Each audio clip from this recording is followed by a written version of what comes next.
The story begins over Antarctica, with Invincible carrying a man with a bomb strapped to his body, claiming the man ruined his afternoon. He throws the man with everything he had, clearing enough distance between him and the powerful explosion. The blast was so powerful, it sent him flying into the snow below, but he recovers unharmed and gets up, claiming that if he keeps this up, he is going to give himself a heart attack. The story now jumps to 4 months ago, and Mark is now home in the bathroom, reading a comic book. His mother bothers him, saying that he needs to stop reading and hurry up, or he'll miss school. He finally finishes and goes downstairs, telling his mother that he even has 10 minutes to spare. He asks her if she knows where Dad is, but she hasn't got a clue. He didn't come home last night, but when they turn on the TV, they see him in Taiwan fighting a dragon monster. When the class is ended, Mark's friend William asks him if he wants to hang out tonight at one of their friends' houses, but Mark says he can't because he works at Burger Mart after school. Mark goes out to throw the garbage, but he puts a little too much force into it and sends the garbage flying into the air. He was pleasantly surprised to see that his powers had finally started to develop.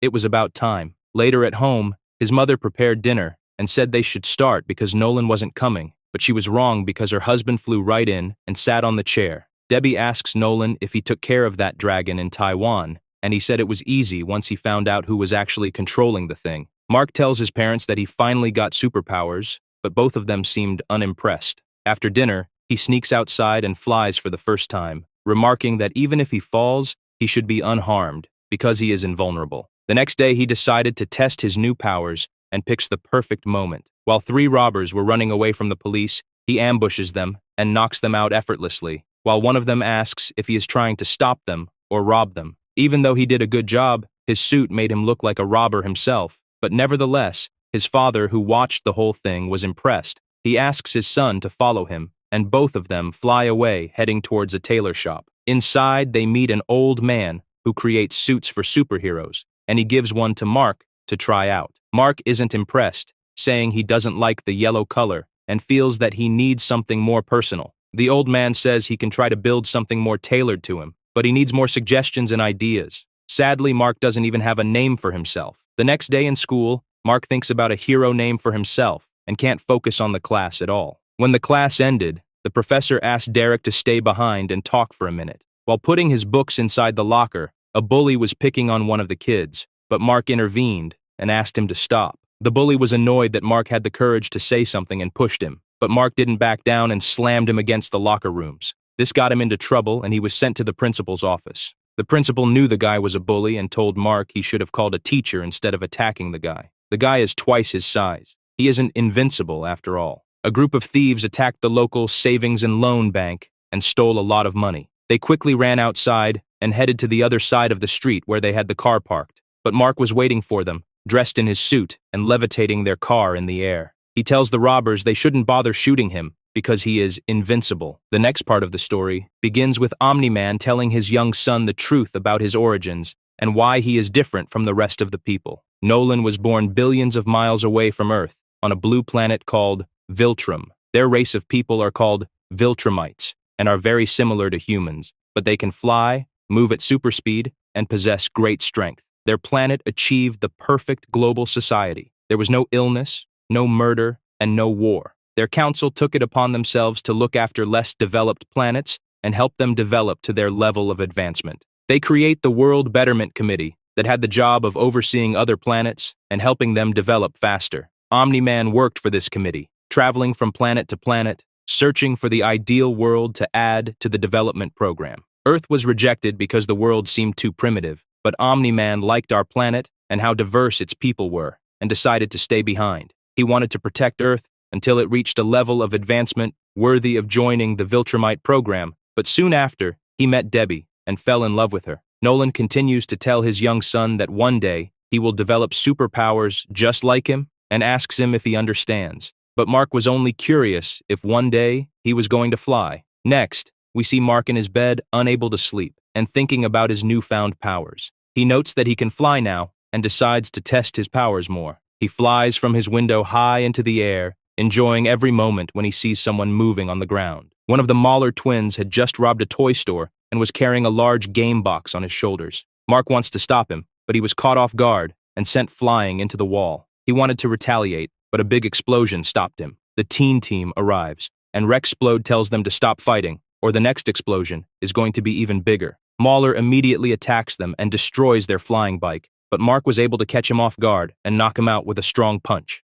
Robot compliments Mark and says he did a good job, while Adam Eve says he looks familiar. Robot introduces everyone saying it was nice meeting him, but they have to leave after picking up the Mauler twin. The next day, Mark sees Adam Eve in school, and she realized why he looked so familiar. They were both in the same physics class, but they never spoke or noticed each other. Eve tells Mark that the teen team is following the case from last night, and he is welcome to tag along if he wants. He says yes, and they change behind a dumpster, while Eve remarks that it's easier to just fly away, because people don't look up very often. Robot was busy all night and says he wiped Mauler's memory and set him free, just to see where he was going to go next. The three of them jump on a flying bike and follow Mauler to an abandoned warehouse. Inside, his twin asks where was he all night and what happened to the game box. He needs those processors to power an army of robots. Teen Team heard enough and spring into action, attacking the Mauler twins before they could activate the army of robots. They incapacitated the twins in just a few seconds, and Invincible asks if it's always this easy dealing with villains. Meanwhile, in Twin Pines Mall, a teenager wakes up on one of the benches and is shocked to see a bomb strapped to his body. The bomb explodes, killing the young man and destroying a big section of the mall. The next day, the high school principal gives a big speech, saying that 3 students are missing and advises everyone to be cautious, saying they shouldn't go anywhere alone and report anything suspicious to the authorities. Mark tells Eve that the 3 missing students probably deserve it because they are bullies and jerks, but Eve says they were always nice to her. Mark calls her clueless, saying that they were nice to her because she is an extremely attractive girl. She appreciates the compliment, but tells Mark she is dating Rex Splode, but he wasn't implying anything and thinks they should just forget this conversation. Eve asks Mark to come hang out at their lair, but he can't because he is working at Burger Mart tonight. Later, he regrets not going, and his boss screams at him for frying burgers too slowly. He calls his boss a jerk and quits, but instantly regrets it, saying his dad is going to kill him. After having dinner with his family, him and his dad wash the dishes, and Dad suggested he should quit his job. It's not like they need money anyway. Mark can't help but agree, thinking that things worked out in his favor. The next day, his father asks him if he wants to team up and patrol the city together. Nolan compliments his son, saying that his powers are growing stronger every day, and tells him to keep up the good work. They stop for a quick lunch, but his dad left quickly to deal with a threat, and when he returned, he asked Mark for help. A big portal opened, and a race of aliens invaded the city. They deal with the aliens one by one, and even though they weren't that strong, there were too many of them. However, the aliens were aging at a rapid pace, growing older with each passing second, and the father and son duo were able to push back the invasion, sending the aliens back through the portal and into their own dimension. Mark asks his dad if this happens often, to which his father replied that it's usually never this unpleasant. A few seconds longer, and he would have had to call for help from the Guardians of the Globe, or Megaforce. Omni-Man hears something in Lakeside Mall and flies there immediately, while Mark could barely keep up. They find another teenager with a bomb strapped to his body, but Omni-Man threw him outside moments before it exploded. Invincible recognized the kid, saying it was one of the missing students from his school, but out of nowhere, a portal opened, and Omni-Man was kidnapped before he could even react. Mark returns home and tells his mother what happened, but she wasn't too worried, saying that means more pork chops for the two of them. Invincible flies over to the Teen Team lair, hoping to talk to Eve, and tell her about the student that was just killed. He tells Robot that someone is kidnapping kids from his school and turning them into walking bombs. He informs Eve and Rex also, but Robot tells them to go home and sleep, then keep their eyes open at school if they see something unusual. Mark returns home and finds his mom still awake. This time, she looked visibly worried about her husband, remembering one time when Nolan went missing for 7 months, being trapped in another dimension. The next day, Mark and Eve keep talking about the case, and Mark wishes it was just some big monster he could punch. That's the only thing he's good at. During the physics class, the two of them begin talking again, and the professor calls them boyfriend and girlfriend, causing everyone to start laughing at them. Mark thinks the professor was a jerk and made the situation awkward between him and Eve. Robot calls Eve, saying he found out something, but him and the team are rather busy right now. He says their physics professor used to work for a military research firm some time ago, and he is the one behind the attacks. Mark and Eve change into their suits and fly to confront the professor inside his home, before the authorities can arrive. Professor Miles immediately confesses, saying he kidnapped the school bullies because he wanted some revenge after his life was destroyed. His son committed suicide because he was bullied in school, which led to his divorce, and even him getting fired from his job. He wanted to end the pain and sorrow caused by these popular kids, and wants to end his life with a big bang, also killing 2 superheroes. The timer on the bomb attached to his chest was set for 1 minute, which gave Invincible enough time to pick him up and fly him away. He took him all the way to Antarctica, hoping to be far away from people when the bomb eventually exploded. Mark returns home and asks his mom if Dad was back, but he wasn't. While he went upstairs, Omni-Man actually returns home and tells Debbie he needs to shave. She is overwhelmed with relief. During dinner, Debbie asks if something interesting happened to either of them today, and Nolan said he spent the last 8 months enslaved by an army from an alternate dimension. Time passed a lot slower in that dimension, and he was able to form a rebellion and find his way home. Chapter 2 begins at home with Mark doing his homework, but he is interrupted by the sound of his phone ringing. His dad called him to ask for his help, saying that a major baddie was coming into their solar system heading straight for Earth and wants Mark to confront him. Mark says he can't breathe in space, but his dad reassures him that if he can hold his breath for 2 weeks, he can do it for a few hours without any issues. Invincible puts on his costume, climbs out the window, and takes a deep breath, and then flies directly into space. He waits, but there was nobody there. Suddenly, someone hits him from behind, saying that he came early. The alien was surprised to see someone else other than Omni-Man, while Invincible retaliated trying to slam him into something. But there was nothing there but empty space. The two of them talk telepathically, and Invincible was curious to know how this was even possible. He lands some powerful punches, and the alien is impressed. While Invincible asks if he thinks this is a game, the alien punched Mark so hard that it left him breathless, and he was forced to go back to Earth and take another breath of air. He swiftly returned and slammed into the alien, sending both of them crashing into the moon. Mark is confused and asks the alien if they could talk instead of fighting. He has so many questions. The alien agrees, but is surprised that Mark's predecessor didn't prepare him for the fight. The alien's name is Alan, and he works for the Coalition of Planets. His job is to travel the universe, from planet to planet, and evaluate their champions to see if they are worthy of protecting that planet. Alan tells Mark that Urath was scheduled for inspection today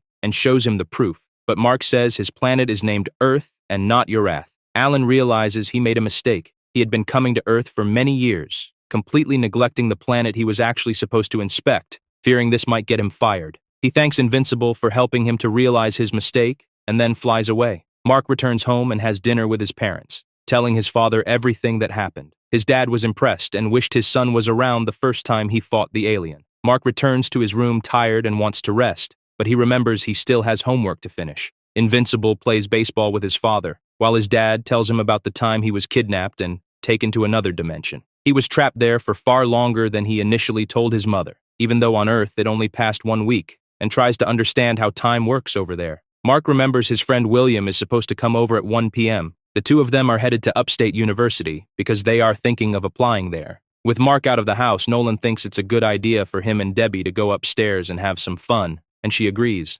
Meanwhile, the teen team is having a meeting where Robot informs his teammates that he was offered to join the Guardians of the Globe, and he accepted. Samson, one of the previous members, was recently kicked because the suit that gave him powers was destroyed, and the Guardians recruited Robot. Mark and William arrive at the university and are impressed with how many beautiful girls attend this university. They meet with the orientation officer, who shows them around the campus, and later they meet with her assistant David. William is immediately annoyed with David and the fact that everyone wants to call him by his short name instead of his full name. Meanwhile, back at home, Nolan and Debbie are enjoying their alone time, while Nolan asks his wife if she's ready for round 2. Mark and William meet another guy named Rick, who shows them around the dorm buildings, but not before asking William if he can call him Bill. After a long day of walking around, the two guys take a break and sit on a bench, when out of nowhere, a robot jumps out from inside the building and knocks them down. Mark protected his friend and then equipped his invincible suit to deal with the robot.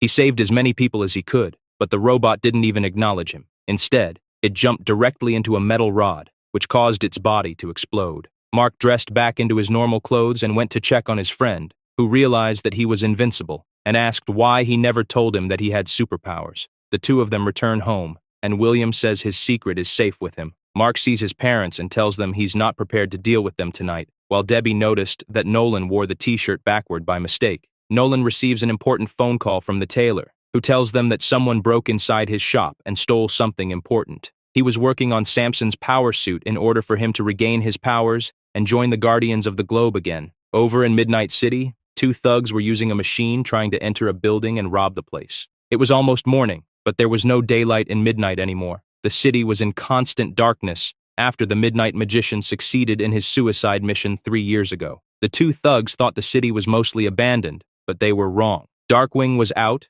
and patrolling the streets. He quickly deals with the two criminals, using his gadgets to incapacitate them, but before he could finish the job, he got an alert from the Guardians of the Globe, asking him to return to base immediately. He wasn't the only one being asked to return to base. Red Rush was out on a date when he got the exact same message. In Boston, War Woman wakes up after sleeping completely naked and goes into the kitchen where her girlfriend was preparing breakfast. A giant figure breaks inside the home and asks her to return home, saying that her place is not among these mortal humans. She refuses to listen and attacks the giant figure, destroying him completely using her mace. She then gets the exact same message on her phone and is forced to return to base. Aquarius was resting on the throne of Atlantis when he got the message, and Martian Man and Green Ghost were out on a mission when they got the message to return to base immediately. The last member, and the strongest one, Immortal, was also on a mission. He swiftly deals with a villain and then returns to base to see what was the emergency, but nobody knew what was going on and who summoned the meeting. Out of nowhere, someone attacks them, slicing their heads right off, killing them one by one. Immortal asked the attacker to show himself and called him a coward, but when he turned around, he was shocked to see who was behind the attack. But before he could do anything, the attacker sliced his head right off. Immortal never liked Omni-Man, and the feeling was mutual. The next day, Detective Damian Darkblood informs Omni-Man about the attack and asks him if he knows anyone powerful enough to kill the Guardians all at once. He suspects that Samson might be behind the attack, especially since someone stole his suit from the tailor just 1 day prior. Meanwhile, Invincible returns home and finds Adam Eve inside his room crying her eyes out. He asks her what happened, and she says she caught her boyfriend Rex cheating with multiple Kates. Mark's mother enters the room and was shocked to find Eve in her son's bed. She asks both of them to come downstairs. She is upset with Mark bringing girls into his room, but before her son could explain what was going on, Nolan comes inside and tells Mark the Guardians of the Globe were killed, and they need to attend the funeral tomorrow. The next day, Omni-Man was getting ready to attend the funeral, and Debbie asks him if he thought about what they're going to do for Mark's birthday next week, but he completely forgot about it. All the heroes gathered at the funeral. While some of them suspect Samson, Detective Damian ruled him out, saying he was home all week and he didn't even know the Guardians died. He believed his reaction was genuine. Omni-Man gives a big speech saying that he admired the Guardians very much. They were his mentors the first time he came to Earth, but he stops midway when he sees the Mauler twins in the back. The twins say they didn't come here to cause any trouble and only want to pay their respects. Out of nowhere, the funeral was interrupted by one of Samson's friends, who wanted revenge on the Guardians for kicking out Samson when he needed them the most. Sanford had a powerful armor suit, but he was no match for Omni-Man, who incapacitates him with one hit. At night, William visits Mark and asks if they could talk. He was curious about his powers and asks Mark if he can give him a flight test, remarking that what they are doing is very gay. Later in the night at the cemetery where the Guardians were buried, two guys have a brilliant idea of digging up Immortal's grave, saying that if they drink from his skull, they will live forever. After digging the hole, the Mauler twins arrive and thank the two guys for saving them a lot of time by doing most of the work for them. Chapter 3 begins deep in space, after a spaceship that resembles the Star Trek Enterprise was gravely damaged from battle and was about to crash inside the sun. Luckily, Alan the alien was passing by and helps the crew, remarking that he is in great hurry and needs to get to Earth. Now that the Guardians of the Globe are dead, Cecil Stedman asks Robot to take over the team and recruit new heroes and keep working for the government. Meanwhile, Omni-Man is thinking of a way to tell his son the truth, the real reason why he killed the Guardians, and his mission on Earth. Invincible and Adam Eve are on a mission, trying to prevent the Lizard League from poisoning the city's water supply. Mark was taken off guard and knocked out by one of the villains, but Eve handled the situation and trapped all of them single-handedly. After the villains were arrested, Robot shows up and tells them that he is having tryouts for the new Guardians of the Globe, but Mark says he doesn't want to join because he is busy with school, and Eve refused as well. Mark, however, wanted to see the tryouts and is impressed with how many people are willing to join. Rex Splode is amused to see a little girl in the crowd of people and asks her if she is lost. Maybe her mother dropped her off accidentally. The little girl says, there is no age requirement to join, and that her alias is Monster Girl, and then transforms into a monster and attacks Rex. The monster was incredibly powerful and gives Rex one hell of a beating. Everyone just stood and watched until Invincible intervened, punching Monster Girl and causing her to revert back to her human form. Robot finishes the tryouts and prepares to announce the names of the new Guardians of the Globe: Duplicate, Shrinking Ray, Monster Girl, Black Samson, and Rexplode. Robot says the door is always open if Invincible decides to join them, but at the moment he is just too busy with school. Later at night, Mark invites one of his classmates to study in his room, but when Eve wanted to come and talk, she saw them kissing and left upset. Meanwhile, the Mauler twins were trying to resurrect the Immortal. After they dug him out from his grave, thinking they could control him, they were successful, but the moment he woke up, he shouted in rage and flew away, looking to take his revenge on Omni-Man for killing him and the Guardians of the Globe. Next, we see Invincible fighting off against a villain who calls himself Doc Seismic. He used special wrists around his hands that could generate incredible shockwaves, powerful enough to create earthquakes. During the confrontation, he falls from one of the cliffs, and Invincible tries to save him, but Doc Seismic refused to be beaten by a kid and accepted to die instead. With the Guardians of the Globe dead, Omni-Man has been picking up their slack and dealing with threats non-stop all over the world, but during one of his missions, he was surprised by the Immortal who attacked him, demanding to know why Omni-Man killed him. The two of them begin a brutal fight, with Omni-Man telling him he should have stayed dead. Their fight was being broadcasted on every TV station, and Mark rushed to help his father immediately. He arrives just in time to hear his father say that he killed the Immortal once, and he will do it again. Mark finally realized the truth, that his father killed the Guardians of the Globe and watched him cut the Immortal in half, slicing his body in two. Immediately after, Omni-Man tells his son they need to talk, and he tells him the real reason why he came to Earth. His home planet Viltrume achieved a perfect global society, but it didn't happen overnight, and not by peace. They slaughtered the weakest Viltrumites from their planet and decided to build and expand the Empire. They selectively chose specific planets that were developed just enough to be useful for them and not to advance to the point where they could resist occupation. All the planets that surrendered were added to their empire, and everyone else who refused were slaughtered and wiped from existence. When Nolan was born, the Viltrumite Empire had already expanded greatly, to the point where they were lacking manpower to continue the invasion of more planets, so a new system was created. Their strongest and most loyal warriors were sent to different planets, where they were supposed to spend the next 500 years weakening their defense and preparing the planet for invasion and assimilation into the Empire. Nolan was sent to Earth, and he initially hated the planet. There was a constant wave of threats that threatened to conquer the planet before Viltrume even had a chance to invade. But everything changed when he met Debbie, and he fell in love. He soon began living like a normal human, and eventually, he was asked to join the Guardians of the Globe. They welcomed him with open hearts, and he even saw many of them as his friends. But he knew that it was his job to weaken the planet's defense in preparation for the invasion, so he had to kill all of them. He tells Mark that Viltrumites are very different from humans, because they will age very slowly the older they get. Eventually, everyone on Earth will be dead, and they will still be alive. Humans mean nothing to them, and his wife is nothing more than a pet to him, even though he loves her. He wants Mark to join him and accept his true origins, to help him prepare the planet for assimilation by the Viltrume Empire. Mark rejects his father's offer and says that Earth is his home, and he won't allow him to destroy it. His father grew tired of his son and punched him, sending him crashing through several buildings and killing hundreds of people. Nolan asks his son if he sees the truth, how fragile humans are,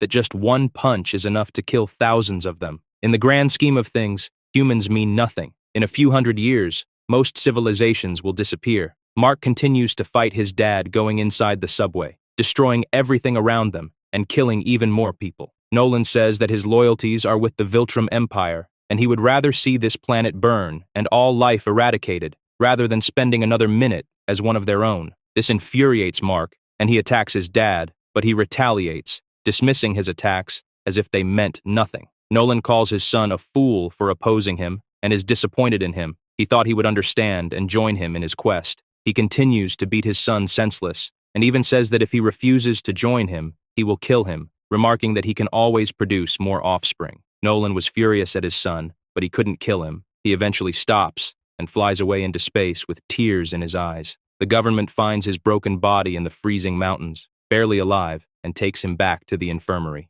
2 weeks later, Mark recovers, and a man named Cecil Stedman visits him. Cecil says he works for the government, and he was collaborating with his dad for years now. He was the one sending him into dangerous missions to deal with threats all over the world. He wants Mark to join the Guardians of the Globe and work for him, saying that he will reward his family and take care of their finances. He shows him a secret laboratory where they were performing experiments and even trying to resurrect the immortal once again. Cecil told Debbie the truth about her husband, and she and Mark return home after many weeks spent recovering. In his first night home, Mark gets a message from Cecil, telling him to fly directly into space and talk to the alien he met before. Alan returned and tells Invincible he had no idea that Earth was marked by the Viltrume Empire. He was shocked to find out that Omni-Man was his father and that he abandoned Earth. It's not a common thing for Viltrume agents to do so. Alan works for the Coalition of Planets, a group of races that want to stop the Viltrume Empire from expanding, and tells Invincible he needs to go back and report everything he knows. Meanwhile, Mark says he will finish high school.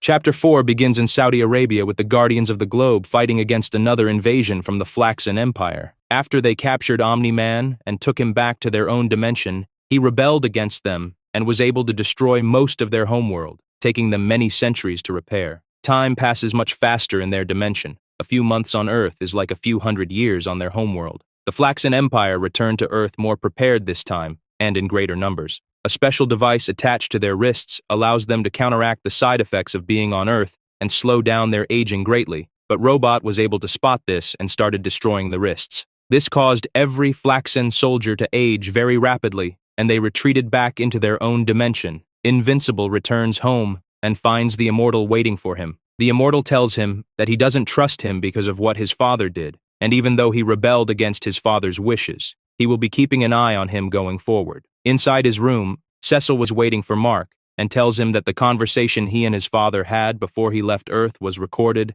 and leaked on every TV station. Everything he said about the Viltrume Empire and the invasion was leaked to the public, and even though his mother already heard it before, it felt just as devastating as the first time. Donald informs Robot that his new team of superheroes isn't doing too well. The previous heroes were much stronger and faster. He informs the Guardians that a new hero named Bulletproof was added to the team, and the Immortal has also joined as an advisor and equal to Robot. A few days pass by, and Cecil asks Invincible to come to the Pentagon immediately. After Omni-Man killed Acarus, the Atlantean people were left without a king, and according to their traditions, the one who killed him should marry the queen. Since Omni-Man left Earth, this responsibility falls onto his son. The Atlanteans take him back to their city, while Cecil promises to talk to the legal team to find a way out. Invincible meets the Queen of Atlantis and is informed by Lethan, her trusted servant, that he needs to get ready for the wedding ceremony because they will get married today. Mark immediately calls Cecil and tells him that the wedding is taking place today and he needs to find a way out immediately. Mark realizes that Lethan was deeply in love with the Queen and makes a deal. According to their traditions, in order to marry the Queen, you must first prove your bravery by defeating a giant beast and then perform the act of love with the Queen in front of everyone living in Atlantis. Mark helps Lethan to defeat the giant monster and prove himself worthy of marrying the Queen. He then leaves Atlantis, while Lethan makes love with her inside a giant arena in front of everyone in Atlantis. The story continues in another dimension, where Invincible and his father have taken over the world completely and were preparing for the Viltrume invasion. We see a man called Livy Angstrom running away to meet with Robot and the Immortal. They were part of the resistance and were praying that nobody saw Livy when he came here. Sadly for them, he was spotted by Invincible, and him and his father break inside and kill the Immortal and Robot. But just before killing Angstrom, another version of him from the main Earth dimension comes out of the wall and drags him inside the wall. On the main Earth, we're shocked to see that the planet was being invaded by a race of aliens, and the heroes were doing their best to stop them. The attack was devastating. The aliens were just too many and overwhelming the heroes, but something unexpected happened. They stopped the attack and retreated back to their ships, leaving Earth without any explanation. Adam even spots someone in the sky flying at incredible speed, but they couldn't see who it was. The attack on Earth was devastating, causing mass destruction everywhere, and even their high school was closed down for repairs. Cecil blames Robot for the Guardians' inability to deal with the threat and fires him. The Immortal was placed as leader of the Guardians, and Robot was allowed to stay on the team. Meanwhile, the demon detective comes to the Pentagon and demands to speak with Cecil, saying that he finally figured out who killed the Guardians of the Globe. The secretary says that everyone already knows that it was Omni-Man, and laughs at him while asking if he watched the news recently. Meanwhile, Angstrom Livy brings his variant from the other dimension to a secret hideout near the docks, saying he will explain everything once they go inside. They enter the warehouse and find hundreds of other variants of themselves from other dimensions. Mark continues his life and goes on a date with his girlfriend Amber, while the city continues to rebuild itself after the devastating attack from aliens. At the end of the night, Mark asks Amber if they want to go inside his room just to talk, but he finds his mother drunk and passed out on the couch, so they go outside on the porch. They spend the night talking and kissing. The next day, Angstrom breaks inside the prison using his dimension-shifting abilities and asks the Mauler twins to follow him if they want to escape. The twins were beaten up and arrested by the Immortal earlier, and they gladly accept the invitation. Livy takes them to another dimension, saying he needs their help, and if they don't want to be stuck there,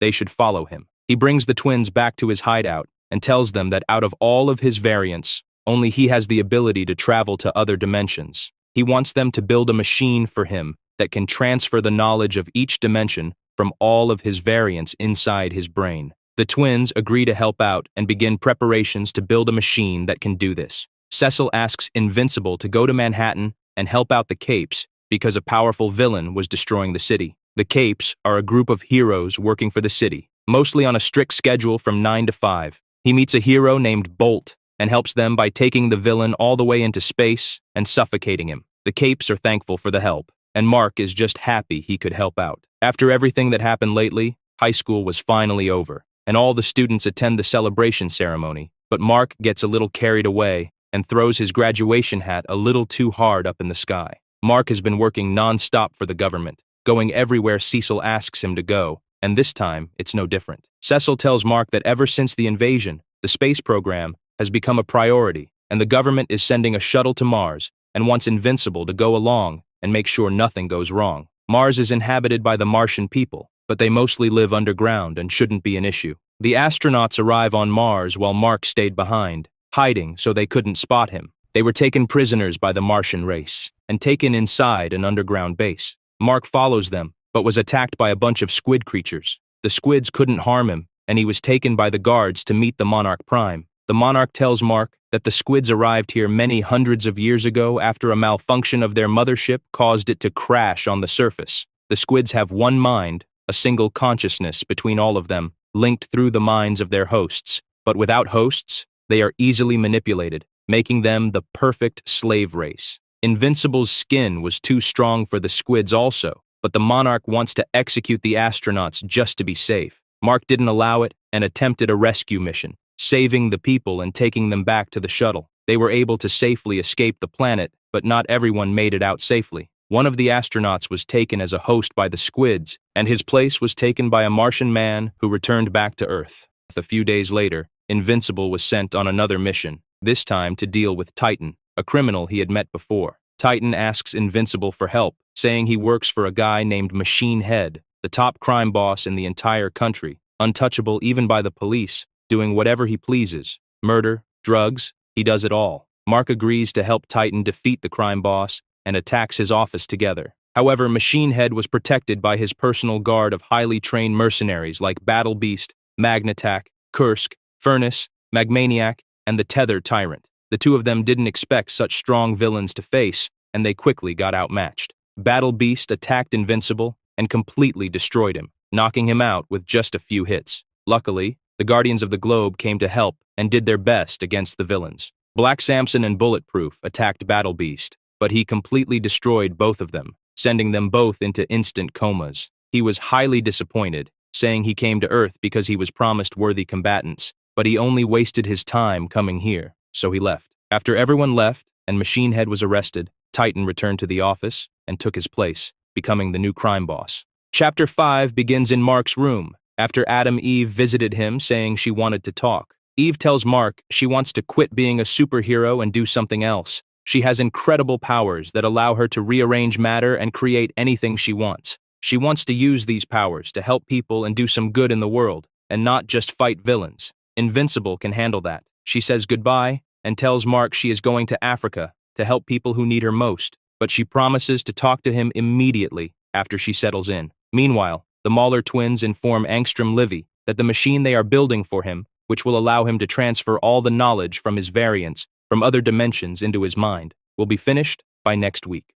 High school is finally over, and Mark and his friend William are now students and roommates at the upstate university. William asks Mark about his parents, but he doesn't want to talk about it and just goes to sleep. Their first day in the classroom is interrupted by a senior student named Sinclair, who never attended this class because he always thought it was beneath him. He is now forced to take the class to finish his school and acts like a jerk. Amber visits Mark, and the two of them walk around the campus, but out of nowhere, a hybrid robot attacks them, the same kind that attacked Mark when he first came to visit the university. Mark abandons Amber and changes into Invincible, immediately dealing with the hybrid, but when he returns, Amber is mad at him for abandoning her and doesn't want to talk to him.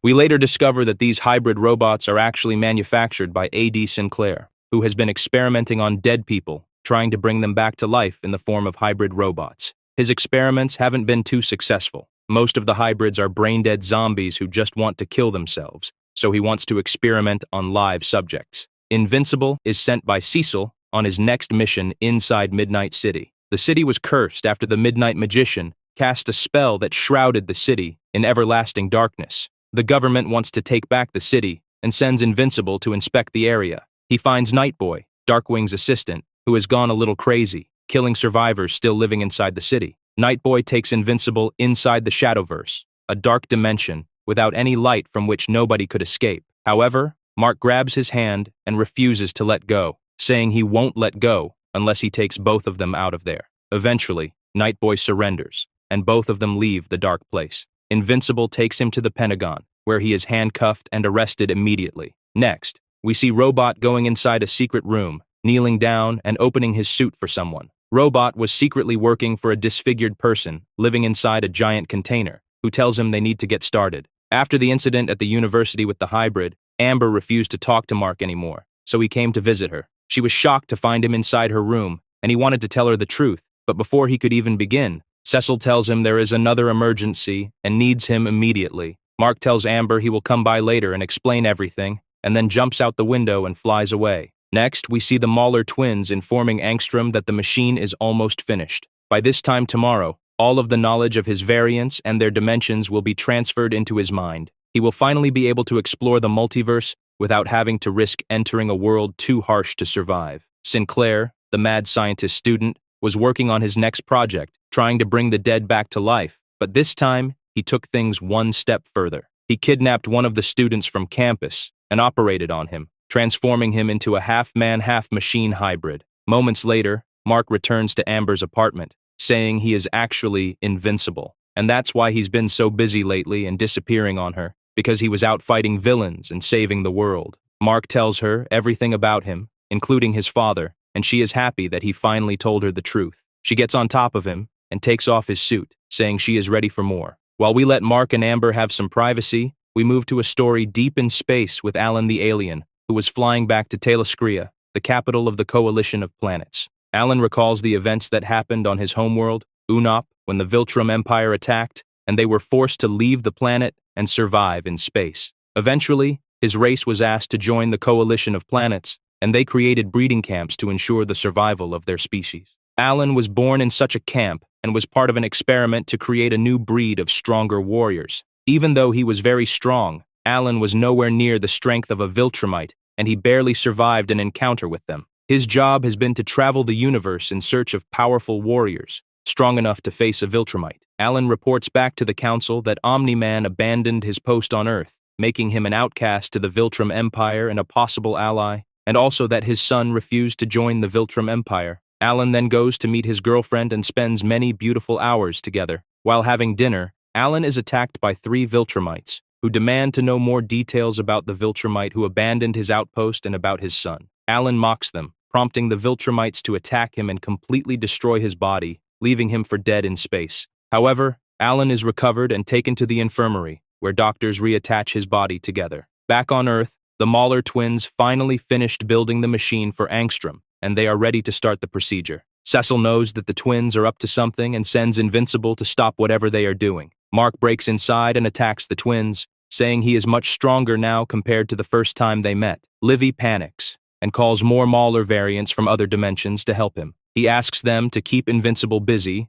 until the process is finished. The Mauler variants are too many and overpower Mark, but Ångström asks them not to kill him because he wants to do it himself. He takes off the machine attached to his head, but that only causes the whole machine to explode, destroying the hideout and everything around it. Invincible survives, but most of the Mauler variants are burned alive. Ångström also survives together with one of the Mauler variants, but something is different. Livy claims the experiment was a success, and he can feel the knowledge of every dimension being downloaded into his brain. However, his body is disfigured, and his brain has mutated, covering a big portion of his body. He is overwhelmed with rage, and goes into another dimension to heal his body, vowing to take his revenge when he returns. Chapter 6 begins with Rexplode fighting a giant squid mutant, but Invincible comes to help. He punches the giant squid, but Rexplode says he doesn't need any help and wants to deal with it himself. He uses his powers to charge a computer monitor, throws it at the creature, instantly killing it. He feels content with how the fight went, and returns to the base looking for his girlfriend, Duplicate. He finds her in the basement, cheating on him with the Immortal, just like he cheated on Adam Eve at the beginning of the series. Meanwhile, Mark visits his mother at home and finds her eating a sandwich, so he makes one for himself. Someone knocks on the door, and Debbie goes to see who it is. She is shocked to find a half-man, half-dog figure standing there, claiming he is Science Dog. Invincible attacks him immediately, saying he can't be real and that Science Dog is a comic book character. The figure tells Invincible to calm down, calling him by his real name, proving that he even knows his secret identity. Science Dog says he is an alien from another planet, and he came here to ask for his help. His planet is being attacked by a race of evil aliens, and they need him to stop the invasion. Mark agrees to go to their homeworld, even though Cecil was against the decision and told Mark to not leave Earth. The journey takes about 6 days, and Mark is incredibly bored, but eventually, they arrive on the planet. He is taken to see their leader and shocked to find out that his father, Omni-Man, is the leader on this planet. Mark hugs his father and starts crying, saying that even though he is still upset with him, he missed him greatly. Omni-Man says he came to this planet after he left Earth, and he will never be able to go back to Earth because he abandoned the Viltrumite outpost. This race of aliens is very fragile. They only live for 9 months, and their leader is always the oldest one among them. Since Nolan is hundreds of years old, he immediately became their leader. He claims that he is a changed man now. He abandoned the Viltrume ways and started a new life here, marrying a female on this planet named Andressa. Nolan says this is something normal for Viltrumites, to seek multiple partners and move on with their life, considering their life expectancy is so great. To prove it even further, he shows Mark his new half-brother, a child he made with his new wife Andressa. Meanwhile, back on Earth, a very powerful villain named Omnipotus the World Shaper attacked the world. Cecil was forced to assemble every hero from around the country to face this unprecedented threat. Omnipotus has the ability to change reality and is incredibly dangerous. He wants to drain this world of its life force and restore himself to full power. Luckily, the combined might of the heroes was enough to stand against him. Black Samson, who was put into a coma by Battle Beast earlier, recovered and had all of his powers back. He was able to push Omnipotus back into his own dimension and save the world from imminent destruction. Back on the alien planet, Nolan tells his son that the baby is half Viltrumite and half alien, meaning he will age faster than a Viltrumite, but slower compared to the rest of the aliens. In just a few months, he will be a teenager. He says that the Viltrume Empire knows he is hiding here, and already several agents are headed towards them. He wants Mark to help him fight against these agents and protect this planet. The Viltrumites already arrived, and Mark takes Andressa and the child towards some abandoned caves. One of the agents saw them and followed them inside, asking Mark to prove his strength and see if he is a worthy Viltrumite. Mark surprises him with a punch from behind and flies away, but the agent recovers and follows them. Moments before getting caught, Omni-Man surprises the agent from behind, giving Mark and Andressa enough time to escape. Nolan kills the agent, and after making sure that his son is safe, he takes Mark to attack the other agents together. The Viltrumites destroyed most of the cities and killed its people, causing Omni-Man to cry and be overwhelmed with rage. When the two agents revealed themselves, he jumped them, showing why he was considered a top agent of the Empire, showing his incredible speed and power. Sadly, Invincible was nowhere near as strong as these Viltrumites, and can't hold his own, or help his father very much. The fight between the 4 Viltrumites is brutal, but Mark was getting destroyed, and he is barely hanging on. His father gave everything he had and tried to save his son, destroying the 2 Viltrumites and shattering their bodies. However, the third agent was still alive, and he was able to surprise Omni-Man from behind. even though he was holding his organs in his hand. The agents called for reinforcements, who took Omni-Man prisoner and healed Invincible. One of them said that Mark proved himself a worthy member of the Viltrumite Empire, and he will be allowed to live. He was given 100 years to return to Earth and prepare the planet for invasion, and if he failed to do so, he would be executed on arrival. After he recovered from his injuries, Mark helped the aliens rebuild most of their cities, but Andressa had another favor to ask. She wants Mark to take her son back to Earth and protect him, saying that she will be dead in a few weeks, and the child will be all alone. Mark agrees and returns to Earth with his half-brother. After being gone for over a month, he returns home and greets his mother, who says she was worried. Mark tells her she met with his dad on the planet, but he didn't want to talk about him. He does have a surprise, though, and shows her his half-brother, Nolan's son. Debbie is completely shocked to find out that Nolan remarried and even had another child, but she accepts to help take care of him. Chapter 7 begins in Mark's home, while his mother was playing and taking care of his half-brother, Oliver. Debbie was shocked to find out Nolan remarried and had another son, but she thinks the kid is kinda cute and agreed to raise him as her own. Meanwhile, Robot goes looking for the Mauler twins because he wants to hire their services. Robot was actually a man named Rudy Connors, who was born disfigured and is forced to live inside a water tank that kept his body alive. He wants to hire the Mauler twins to help him transfer his mind inside a clone that he created. Rudy was one of the smartest people on Earth, and he was able to amass a great fortune, offering any price to the twins. Later, Mark visits his girlfriend, Amber, inside her dorm apartment and asks if she wants to visit Africa with him. She's very busy preparing for an upcoming test, but can't resist the urge to fly to Africa for free. Adam Eve had recently moved there and started a new life after she quit the Guardians of the Globe. With her incredible powers, she can reshape atoms and create anything she wants and prefers to help people in need rather than fight bad guys. She built a house from scratch, and she and Mark spend the morning talking about Omni-Man, but also about the fact that he feels guilty about abandoning Amber all the time to fight criminals. Mark receives a phone call from someone claiming his mother wants to speak with him. She asks Mark for help, and he immediately knew that something was wrong. He leaves the two girls and flies back home as fast as he could, screaming out his mother's name the moment he walked inside. He finds his mother and Oliver taken as hostages by Angstrom Livy, the man with the crazy ability to travel to other dimensions. Angstrom blames Invincible for his disfigured body after his machine exploded while Mark was fighting the Mauler twins. The machine actually exploded because Livy interrupted the process, but he doesn't remember the events happening that way and vows to torture and kill Mark and his family. Invincible wants to attack him, but Angstrom sends him to another dimension, one where dinosaurs were still alive and roaming free. These dinosaurs have the ability to speak but are not friendly and attack him. However, Angstrom brings him back only to torture him a bit more, saying just how much he is going to enjoy killing his family, and then sends him to another dimension. Here, he crosses paths with Dr. Octavius and even Spider-Man, but this was just the beginning. Angstrom keeps sending him from one universe to another, going from a world overrun with zombies to Gotham, where he meets even Batman. Eventually, Angstrom goes searching for him, but Mark jumps on him swiftly and grabs him by the throat. During the fight, another portal opens, and both of them start free-falling, going from dimension to dimension, eventually landing inside a barren wasteland. Angstrom keeps tormenting Invincible, saying how much he's going to enjoy killing his mother and even his half-brother, but this only causes Mark to lose control. Mark jumps on him and punches him mercilessly, going all out and completely losing control.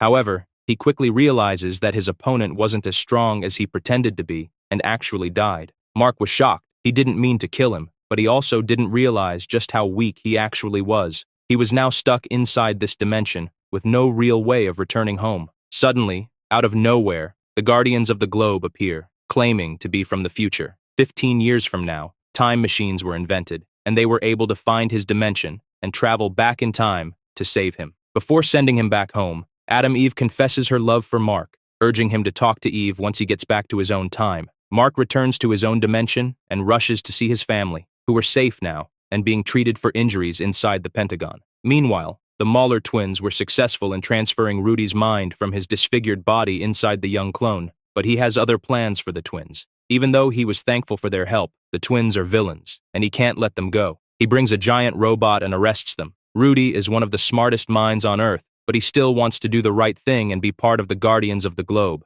Eventually, Cecil introduces him to the rest of the crew, revealing the truth, that Rudy has always been the one controlling Robot. Rudy tells Monster Girl that he kinda likes her, That's why he created a younger clone instead of a full-grown adult, and asks her out. She says she doesn't have any friends, and agrees to meet with him during non-working hours. Monster Girl is actually a 29-year-old woman, but every time she transforms into her monster form, her human body gets younger. Mark visits Art the tailor, and asks him if he knows anything about his father's books. Before he was arrested by the Viltrumites agents, Nolan told his son to read his books, and Art thinks he might know what his father meant. He brings out a bunch of unpublished books that his father wrote. Mark realizes that these books aren't just fiction, but actually events, and people that his father met in the galaxy. He reads about a space rider who wields a powerful weapon that can kill Viltrumites, and even a race of monster aliens called Ragnar, with claws and teeth so sharp they could tear through Viltrumite flesh. Nolan wanted his son to know how he could defeat Viltrumites.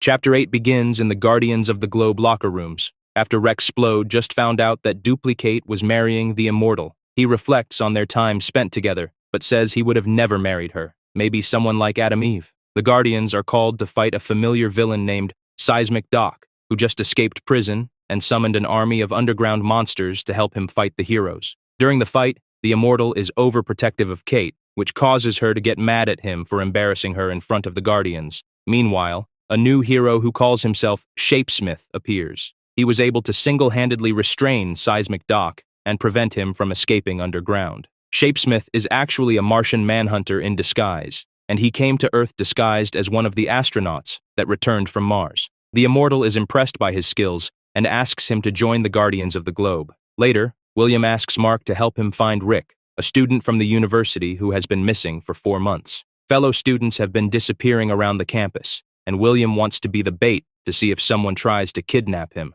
He falls asleep on a park bench while Mark was keeping an eye on him from the tree. Several hours later, a hybrid, half-robot, half-human, arrives and kidnaps him, taking him inside the sewers. Mark follows him closely but is jumped by several Reanimen, and they are stronger than they look. He fights the hybrids, but is shocked to see that their friend Rick was actually one of these hybrids. The other one takes William inside the clock tower, where the mad scientist student, Sinclair, was performing experiments on people. He was kidnapping students from all over the campus and turning them into Reanimen, hybrid soldiers under his control. Mark was eventually able to break free and fly straight inside the tower, but their friend Rick stopped him. The hybrids were just too strong, and William pleaded with him to stop the attack. Eventually, some part of Rick was still in there, and he listened to his friend, turning on the other hybrids and helping Mark to free William. Sinclair tries to escape and runs away with his files, but Mark stops him and breaks his jaw.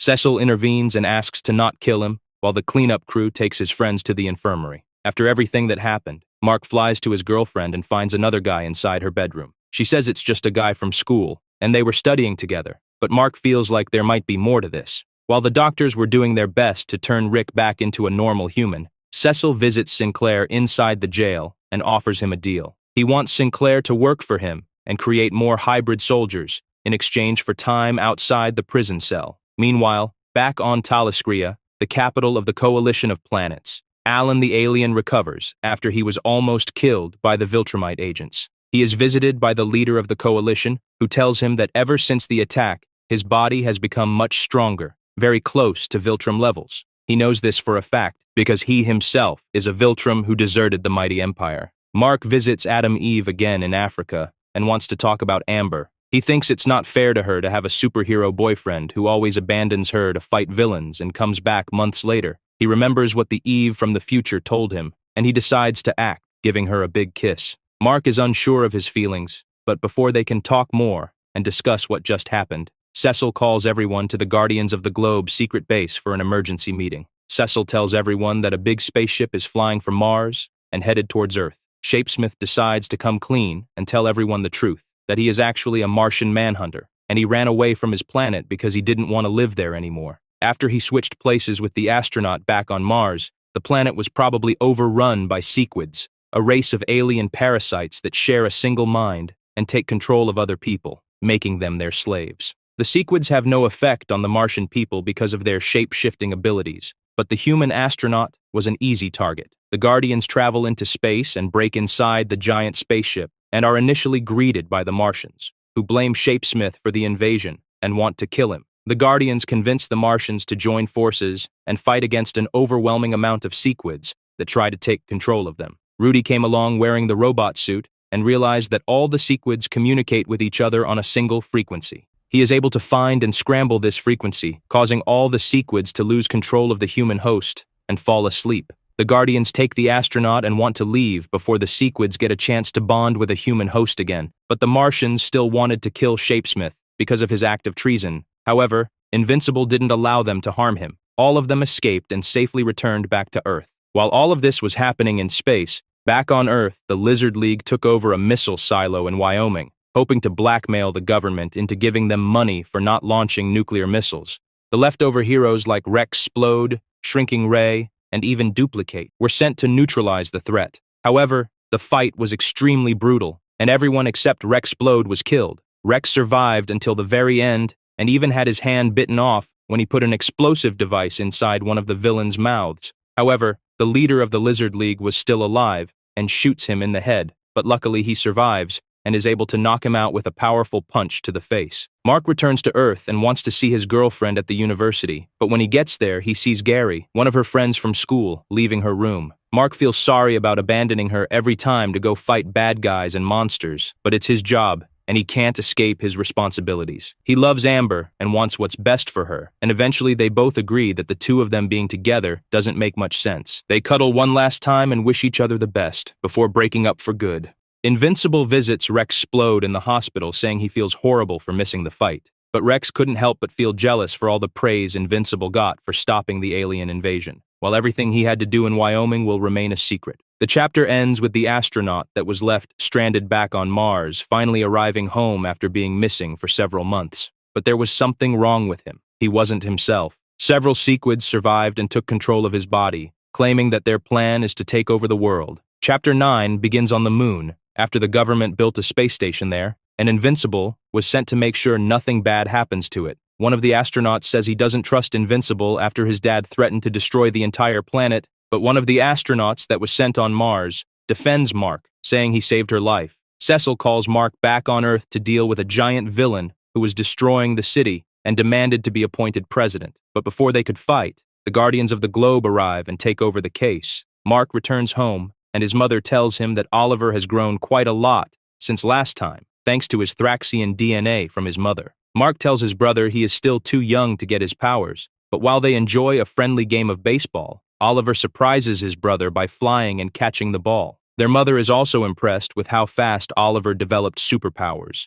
but still, she doesn't allow flying inside the home. Meanwhile, at the Guardians' base in Utah, Immortal is mourning the death of his wife, Duplicate, and tells Cecil he never felt so bad about losing anyone before. The conversation is cut short when an unknown object approached Earth at high speed, and Immortal left to confront it. He flies into space and meets Alan the alien, who returned to Earth to speak with Invincible, but Immortal attacks him, believing he is an invader. Alan claims he wasn't hurt and that Immortal is weak, but before he can retaliate, Invincible shows up and calms everyone down. After a small introduction, Alan and Mark fly down to Earth to talk in private. Mark tells him about his father's books that he's been reading, trying to find ways to hurt the Viltrumite people, and also tells him about Oliver, his half-brother. The Immortal returns to base feeling even more depressed, and tells Cecil he wants to quit working for the Guardians, taking a leave of absence until further notice. After Alan left, Adam Eve visits Mark, saying she heard he is single now, after he broke up with Amber,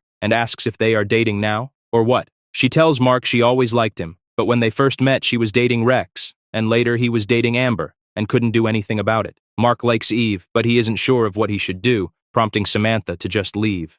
The next day, Debbie tells Mark about a guy named Paul she recently started seeing from work, but before they could get into more details, a female Viltrumite interrupts them, saying that she will kill his mother if he doesn't follow her immediately. Anissa was sent here to inspect Invincible's progress, and tries to convince him that Viltrumites are not just a warmonger race looking to conquer and destroy other races. She says that the Viltrum Empire helps other races and offers them technology in return for resources and hundreds of years of prosperity. But Invincible doesn't buy it. She wants to prove to Mark their intentions are noble and helps him defeat a giant monster and even save thousands of lives in the process. But Mark was still not impressed. Eventually, she loses her temper and threatens him, saying a replacement was already designated for this planet, but until he comes, he still has time to change his mind and work for them. If the planet is not ready for conquering by the time his replacement arrives, he will be executed, and the planet will be completely destroyed. While Alan the alien was returning back to the coalition of planets with good news, he is ambushed by the same Viltrumites deep in space. Alan was a lot stronger now, and he could even face a Viltrumite, but he realizes it's a better idea to just surrender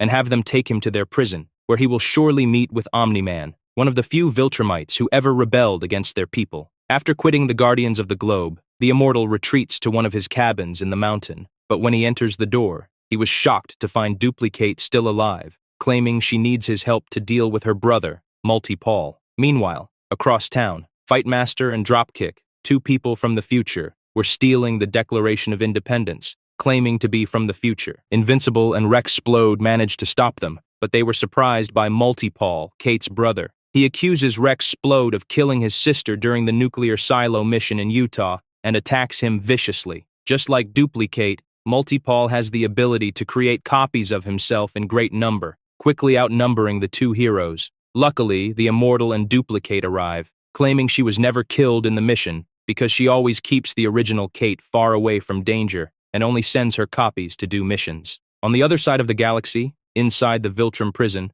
Omni-Man was awaiting execution, but before that could happen, his body needed to be fully healed according to Viltrume's sacred laws. He sees Alan the alien being brought inside and transported to one of the cells, and remembers him from their many encounters on Earth. Invincible was fighting two villains who were robbing an armored truck. His brother followed him and watched as his brother quickly dealt with the villains and even intervened to punch one of the bad guys. Oliver loves helping his brother and asks if he can be his partner. Over at the Pentagon, Cecil Stedman visits D.A. Sinclair after he hired him to secretly work for the government and create an army of undead soldiers under the control of the United States Army. Chapter 10 begins with a massive attack on every League of Heroes from across the country, including the Dragon Crew in Chicago, the Dynamo 5 at the Aquarium, the Capes in New York City, and even the Guardians of the Globe in Washington, D.C. Nobody knows who organized the attack or how they knew exactly where to strike. Invincible went to visit Samantha in Africa after she confessed her love for him, and he left her standing, but she wasn't in the mood to talk. Cecil warns him of the attack on the heroes, and the two of them immediately fly back to help. Dr. Seismic escaped from prison and launched the attack on heroes, managing to capture all of them and trap them underground. Invincible breaks inside the cave and tries to stop the evil doctor, but he was confronted with two giant monsters that were incredibly powerful. Wolfman escapes also and tries to help, but they were overrun by the crazy amount of monsters, and Invincible gets knocked out. Stedman was left with no choice and asked A.D. Sinclair to send his army of Reaniman soldiers trained to work for the government. The new Darkwing leads the attack against Dr. Seismic, and he is able to free most of the heroes. Everyone joins forces and attacks the monsters together, turning the fight in their favor. Invincible wants to surprise the Doctor from behind, but Darkwing was faster and pulls the Doctor inside the Shadowverse and then knocks him out cold.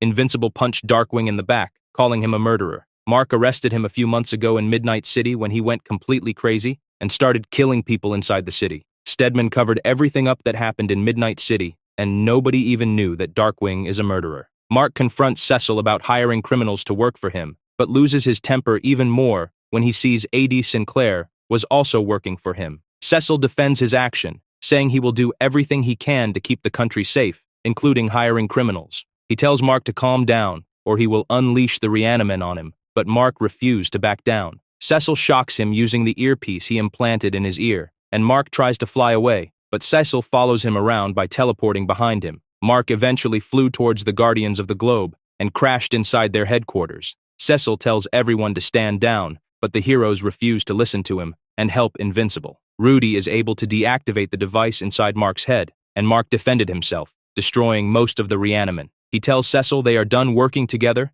and threatens to kill him if he ever comes in contact with him or his brother ever again. The heroes that helped Invincible all decided to leave the Guardians of the Globe and create their own League of Heroes. Mark returns home all bruised up and talks to Samantha, explaining everything that happened between him and Stedman. He also tells her that when he was being attacked by the Reaniman and he couldn't fight back, all he could do was think about her and that he loves her very much. The two of them kiss for the second time, while Oliver watched from his window, saying that kissing is very gross. Next, we see a distant memory when Cecil was taken hostage by two villains who wanted to poison the world using a deadly gas, but Sir Britt was able to stop them. Cecil was hurt in the escape, That's why he has that scar on his face, and the two villains were presumed dead. Many years later, when the Pentagon was under attack, the two villains emerged again and stopped the attack. Cecil's boss faked their deaths and hired them to work for the government, which made Cecil realize what it means to use any means necessary to achieve your goal. Later, he did the same thing when he contacted Omni-Man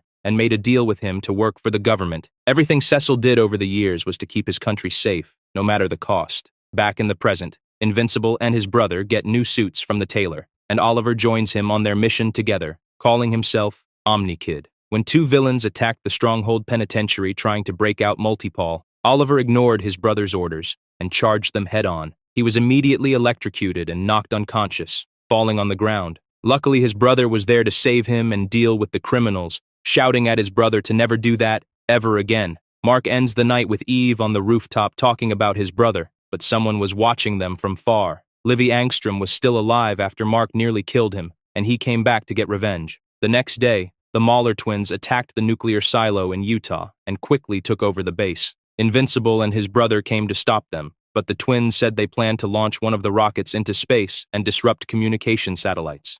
The twins wanted to launch one of the rockets into the sun and create a giant solar flare, disrupting every communication satellite and forcing nations to pay them if they wanted to bring them back online. While Invincible left to prevent one of the rockets from leaving Earth's atmosphere, his brother was left behind to deal with the twins. Oliver goes all out and kills one of the twins, leaving the other one in shock. When he saw how strong Oliver actually was, the other twin gave up, saying he surrenders. But Oliver didn't stop there. He punched him straight in the head, killing him in an instant, and then defended his actions, saying it was an accident. Mark returns to the base and is mad at his brother for killing the twins, and on top of that, Oliver didn't even feel sorry, saying it's better to deal with villains this way so they never return. Now that Invincible wasn't working for Stedman anymore, he had to patrol the streets on his own and seize Titan, the city's new crime boss, sitting outside the penitentiary. Titan was working for a larger mafia boss and was tasked with breaking out Multipol from prison. The previous attempt failed, and Titan wanted to do it himself, but his boss, Mr. Liu, grew impatient and showed up instead. Using a soul projector manifested in the form of a giant dragon, he was able to break out Multipol from prison and escape before Invincible could do anything. Chapter 11 begins in Paris with Mark and Samantha having a romantic dinner next to the Eiffel Tower, when out of nowhere, a portal opens, and two guys from the future emerge. Invincible encountered Fightmaster and Dropkick before when they tried to steal the Declaration of Independence, but this time, they came to ask for his help. They bring Invincible into the future and ask him to fight their king because he completely lost his mind. Mark was shocked to see the king was none other than the Immortal, who looked noticeably older now, but still alive and kicking. The king tells him that Mark left Earth hundreds of years ago, leaving him alone to rule the planet, but he grew tired of being immortal while seeing everyone around get older and die. He asks Invincible to kill him, he's the only one who can do this, and begs him to do it. Mark didn't want to do it, but he was left with no choice, and rips off his head in a moment of rage. The two guys from the future return Mark to the present just seconds after leaving, and he was able to continue his date with Samantha. Meanwhile, somewhere deep in space inside the Viltrumite prison, Alan the alien let himself be arrested just to get closer to Omni-Man and help him escape. Alan was a lot stronger now, and the guards couldn't even kill him, so they just gave up. Alan talked telepathically to Nolan inside the prison and became good friends, and eventually, he tried to escape. He let other prisoners out to create a distraction, including Battle Beast, who was also a prisoner there. Two Viltrumite agents were performing the execution, beating the life out of Omni-Man when they broke him out. The two of them joined forces and killed the agents, and Nolan said that nobody else was coming, because there are less than 50 pure-blooded Viltrumites left in the whole universe. Back on Earth, Mark wakes up next to Samantha in bed after a wild night together, and talk about lacking privacy by living with their parents. Things would be much easier if they had a place of their own. Mark receives a phone call and says he needs to leave, promising to explain everything later. His ex-girlfriend Amber has a new boyfriend named Gary, but even though she says he is nice to her, last night he lost his temper and hit her. Mark was furious and left immediately searching for Gary. He threatens to kill him if he ever dares to lay his hand on Amber again.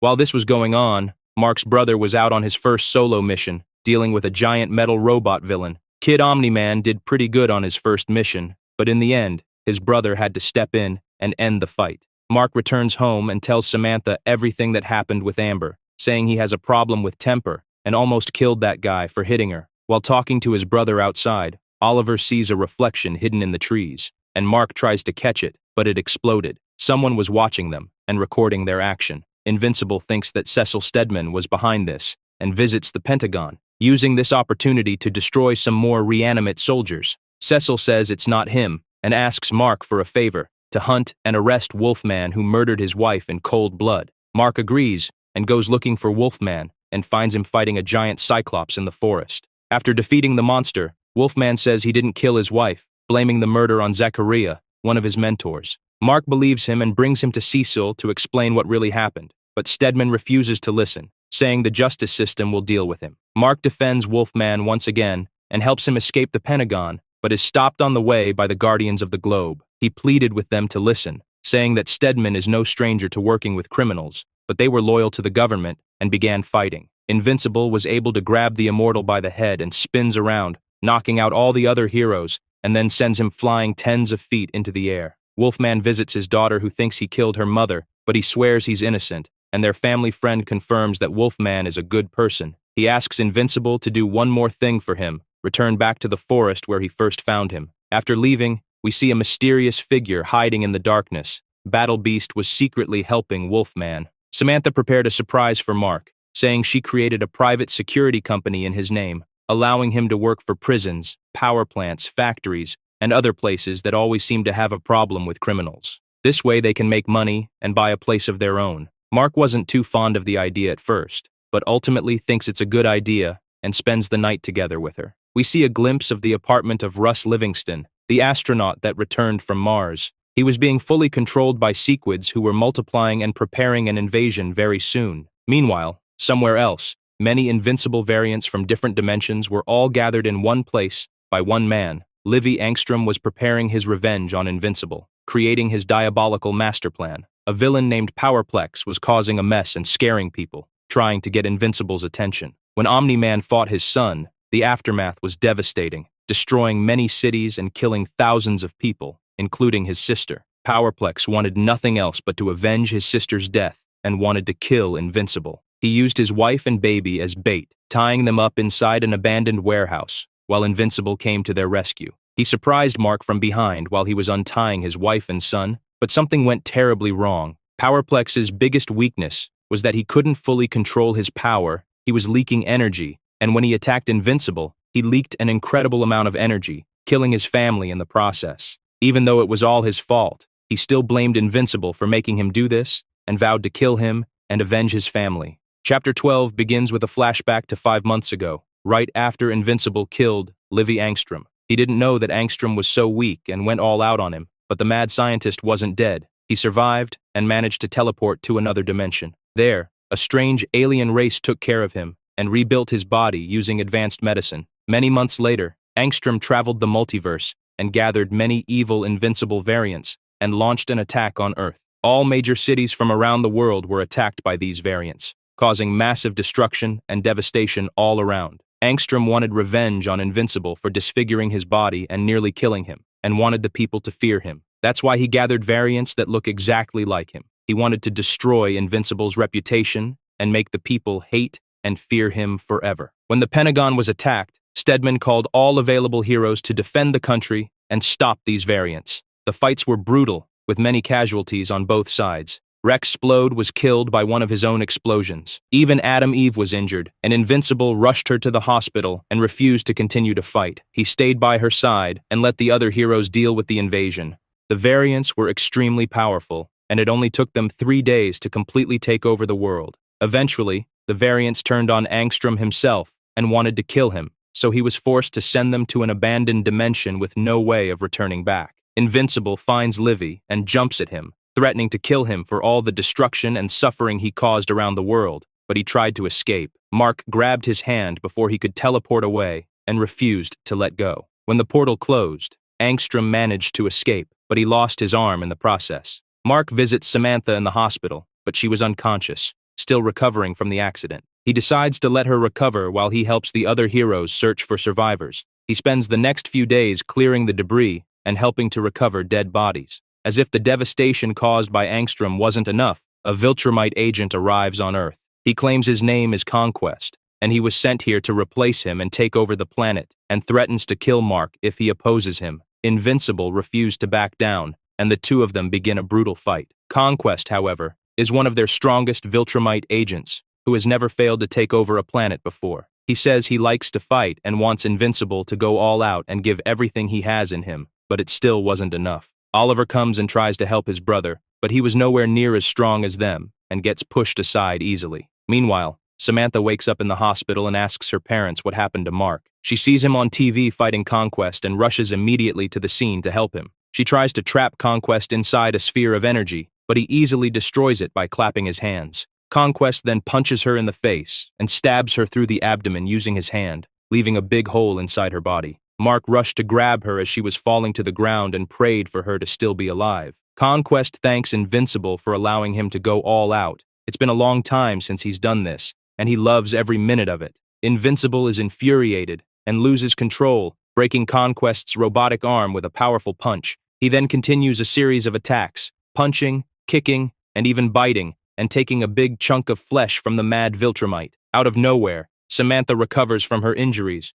and her body completely heals up, allowing her to get up and launch a devastating blast of energy towards Conquest. The blast was powerful enough to completely burn off his body, but he still refused to give up. Mark then pinned him to the ground and continued the attacks with a series of headbutts that completely destroyed Conquest's face. When he was done, the Viltrumite agent was left unconscious in his own blood with his face completely disfigured. Mark then makes his way to Samantha, who was completely naked on the ground, and tells her how much he loves her. She responds back, while all the heroes arrive to witness this beautiful moment. A few days later, Mark requested to see Conquest's body to make sure he was dead, and Cecil showed him a fake body, while the real Viltrumite was being kept inside a remote military base, deep underground. The heroes attend a ceremony dedicated to the fallen heroes, including Rex Splode, and Samantha can't help herself from crying while giving a big speech. Mark visits his brother in the hospital and says that he was right. He needs to take a stronger stand against future threats,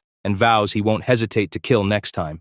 Chapter 13 continues the story, Deep in Space. After Omni-Man and Alan the alien escaped from prison, Nolan decides to tell Alan the truth about the Viltrume Empire. After the Empire began expanding and conquering many worlds, their enemies created a special virus called the Scourge virus, which had devastating effects on the Viltrumite population. Thousands were killed by the virus, but in the end, the Empire endured, and the strongest Viltrumites survived. From this point forward, the Empire expanded at a much slower pace, with single agents being designated entire planets and spread across the galaxy. The two of them return to Talescria, the capital of the coalition of planets, and Alan invites Nolan to sleep over at his home, which surprises his girlfriend, who shoots Nolan with her rifle. Nolan informs Thetis of the many weapons they can use against the Viltrumites, and sends them to collect these weapons and prepare for war. Approximately 100 years ago, Nolan was able to defeat the space racer by trapping him inside a giant asteroid. Thinking he was long dead,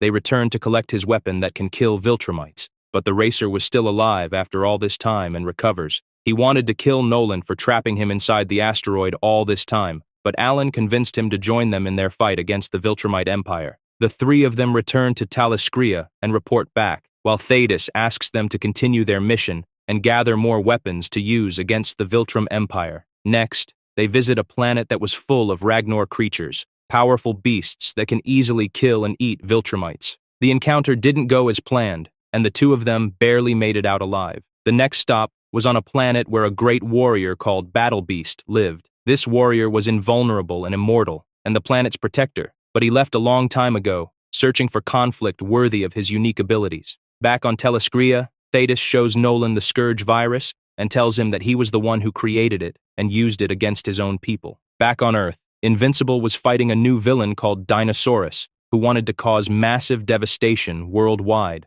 resulting in the deaths of millions of people in densely populated cities. This in turn would result in a substantial decrease in carbon emissions, leading to a possible end to global climate change. Invincible punched him so hard, revealing that he was actually just a normal man with the ability to transform into a dinosaur. Even though he wasn't transformed anymore, Mark still wanted to hurt him and possibly kill him, but the Guardians of the Globe arrived. Meanwhile, somewhere in the Mojave Desert inside a secret underground base, Conquest was still alive and trapped inside a giant metal prison. Eventually, his body fully healed, and he escapes, flying straight into space, claiming that Invincible was a fool for leaving him alive. Somewhere in the sewers underground, the astronaut who returned from Mars and was being controlled by the Sequids was preparing an invasion, gathering thousands of aliens and mind-controlling as many people as they could. Samantha was locked inside the bathroom, and Mark asks if something is wrong. She was crying because she just took a pregnancy test and found out she was pregnant. Even though Earth was plagued with many attacks recently, they were mostly far between, and never really two at the same time, until today. On one side, a powerful warrior queen from another world called Universa arrived on Earth, claiming she wants to steal the planet's resources because her planet is dying. She attacks a power plant, wanting to steal as much energy as possible and return it to her own people. But Invincible and Adam Eve try to stop her. While this was going on, the Sequids launched their attack on the surface world, wanting to take control of every person on Earth, and the Guardians of the Globe were sent in to deal with the situation. Rudy created special bracelets that can disrupt the Sequids' control for a few seconds, allowing them enough time to save people. Universa uses a powerful staff to shock Invincible and pin him to the ground. Eve surprises her from behind with a powerful punch, but ever since she came back from the dead, her powers have been acting strangely, and she loses her focus. Invincible was able to grab the staff from her hands, and even though it knocked him unconscious, Eve took out Universa with a powerful punch to the face. Invincible now headed towards the other attack and grabbed the Sequids leader by the head, throwing him against the sea of alien squids. The heroes used the bracelets to disrupt the mind control and free as many people as they could, but the Sequids were just too many. Eventually, Invincible lost control and punched the astronaut, decapitating his head and cutting the link between the Sequids. Robot was shocked and couldn't believe that Invincible killed the astronaut, and Mark regretted his action later. He says he had to kill him to end the invasion, but he's worried that he can't control himself anymore. Meanwhile, Conquest returns to the Viltrumite base and reports back to his superiors, who are very displeased with his failure to capture Earth. Thrag, the leader of the Viltrumite Empire, calls him an animal and orders him to go back and kill Invincible and leave no one alive. Invincible finds himself in the middle of a turf war between Titan, the new crime boss in town, and the criminal organization called The Order. The Order was run by Mr. Liu, who wanted to kill Titan, but Invincible had a bad habit of helping him. Invincible finally realized that Titan was just as bad as the other criminals, and wanted to kill him. But Stedman arrived and wanted to arrest everyone. Mark spends the evening talking to Samantha and tells her that he doesn't want to kill anymore. He doesn't like how it changes him and wants to do the right thing. Before they could end the talk and head for dinner, Omni-Man and Alan the Alien arrive, saying they need him to go to war. Chapter 14 begins with the heroes fighting the Flaxen armies after they tried to invade Earth once again. This time, to counteract the rapid aging on Earth, they equipped the tanks with special distortion fields. However, Robot was able to spot this and ordered everyone to destroy the tanks. This caused the aliens to age instantly, forcing them to retreat back into their own dimension. But Robot wanted to follow them and deal with the Flaxen invasions once and for all. The others didn't think this was a good idea, so only he and Monster Girl went through the portal. Meanwhile, Omni-Man and Alan were looking for someone. They wanted Tech Jacket to join them in the war against the Viltrum Empire, and he gladly accepted. Nolan returns home and meets with Debbie, telling her that while he was inside the Viltrum prison, he couldn't stop thinking of her. He says he is a changed man and hopes she can forgive him, but Debbie doesn't think she can ever do that. Before leaving to fight the Viltrumites, Nolan also thinks that bringing his other son along might be useful, and decides to take Oliver along. Mark spends the night cuddling with Samantha, acknowledging that this might be their last night spent together, not really knowing if he will ever return from this war. While they were out in space, traveling towards the coalition of planets, their spaceship was attacked by a squad of Viltrumite agents, led by Conquest himself. Invincible didn't understand how he was still alive after Cecil showed him Conquest's dead body back on Earth and demands some answers. Like all Viltrumite fights, this one is also very brutal, with the heroes having to fight the agents and also their spaceship, which was firing at them. Oliver ran out of breath and wanted to rush towards a nearby planet to get some air, but Conquest followed him and wanted to kill the young boy. Invincible was right behind them and jumped at Conquest, grabbing him by the throat and threatening to kill him. When he refused to let go, Conquest punched a hole right through his abdomen, his hand emerging on the other side, just like he did with Adam Eve back on Earth. But Mark refused to let go of his throat and continued to choke him. Eventually, Conquest ran out of air, and Invincible killed him, but the injury he sustained was devastating, and he was left unconscious on the ground. The Viltrumite agents couldn't find them anymore and left the area while Alan and Tech Jacket hid aboard their ship. Nolan bandaged his son and told Oliver they need to wait on this planet until Mark was fully healed, which could take months. They spent the next months bonding as father and son, training and surviving by eating the insects on this planet, which were very delicious according to Oliver. While this was taking place, Alan reunited with the coalition of planets and launched attacks on Viltrumite-controlled worlds, but the attacks failed and the casualties were great. Thrag decides this is an opportunity to strike back and orders his fleets to attack Taliscria, the heart of the coalition of planets. The fighting was devastating to the planet, entire cities being wiped out and its people killed. Even Thetis, who was a Viltrumite himself, joined the fight. But it was not enough, and the coalition was losing the war until Omni-Man and his two sons arrived. They were able to quickly turn the war in their favor, going head-to-head with the Viltrumites, and eventually, Thrag was forced to retreat to prevent the loss of further Viltrumite life. However, the coalition wanted to finish this and gathered their strongest members to head towards the Viltrum planet and kill the remaining Viltrumites. They arrived and were greeted with a gruesome sight. The planet was surrounded by thousands of dead Viltrumites who fell victims to the Scourge virus, but one of them was still alive, and she attacked them. Thula was a cunning assassin and was hiding among the dead bodies, but Battle Beast attacked her and pulled her aside to fight. Meanwhile, Thrag and the rest of his warriors were rushing towards them, threatening to kill them. However, an unexpected surprise appeared out of nowhere. The space racer arrived carrying many Ragnar creatures, which he sent to attack the Viltrumites. Everyone was holding their own, but Thrag was just too powerful. A full punch from Invincible, and he didn't even flinch. Oliver wanted to try as well, but this proved to be a mistake, because Thrag broke his hand off, and then his jaw, leaving Oliver for dead. Invincible was infuriated,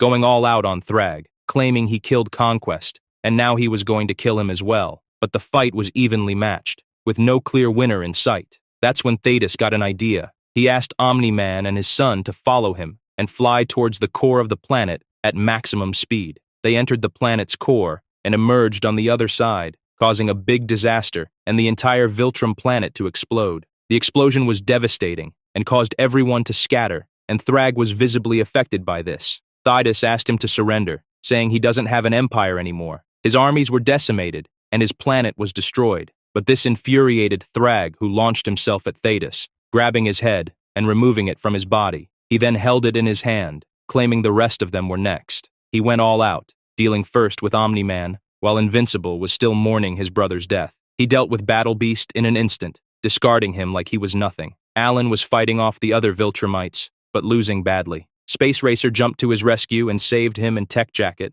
and then ran away. Omni-Man tells his son that Thrag was trained from birth to be the best and strongest Viltrumite of all, capable of leading the Empire, meaning they have no chance of actually defeating him alone. Thrag punched Omni-Man through the stomach, leaving a big hole inside his abdomen, but he hesitated when it came to killing Invincible. He calmed his rage and told the other Viltrumites he would spare their lives because he needs them to ensure the survival of their race. Eventually, their bodies were recovered by the Coalition and taken to the infirmary to recover. His dad and Oliver were still alive, while Alan said he was appointed as the new leader of the Coalition of Planets after Thetis was killed in battle. Invincible realizes that Thrag left them alive in order to make them suffer by going to Earth and killing everyone. He imagines the Viltrumites already on Earth, killing everyone they ever cared about, including his girlfriend Samantha. They arrive back on Earth, and Invincible flies towards the planet at maximum speed, and Thrag greeted them. He said he has done nothing to the planet yet and offers them a peace deal. He wants him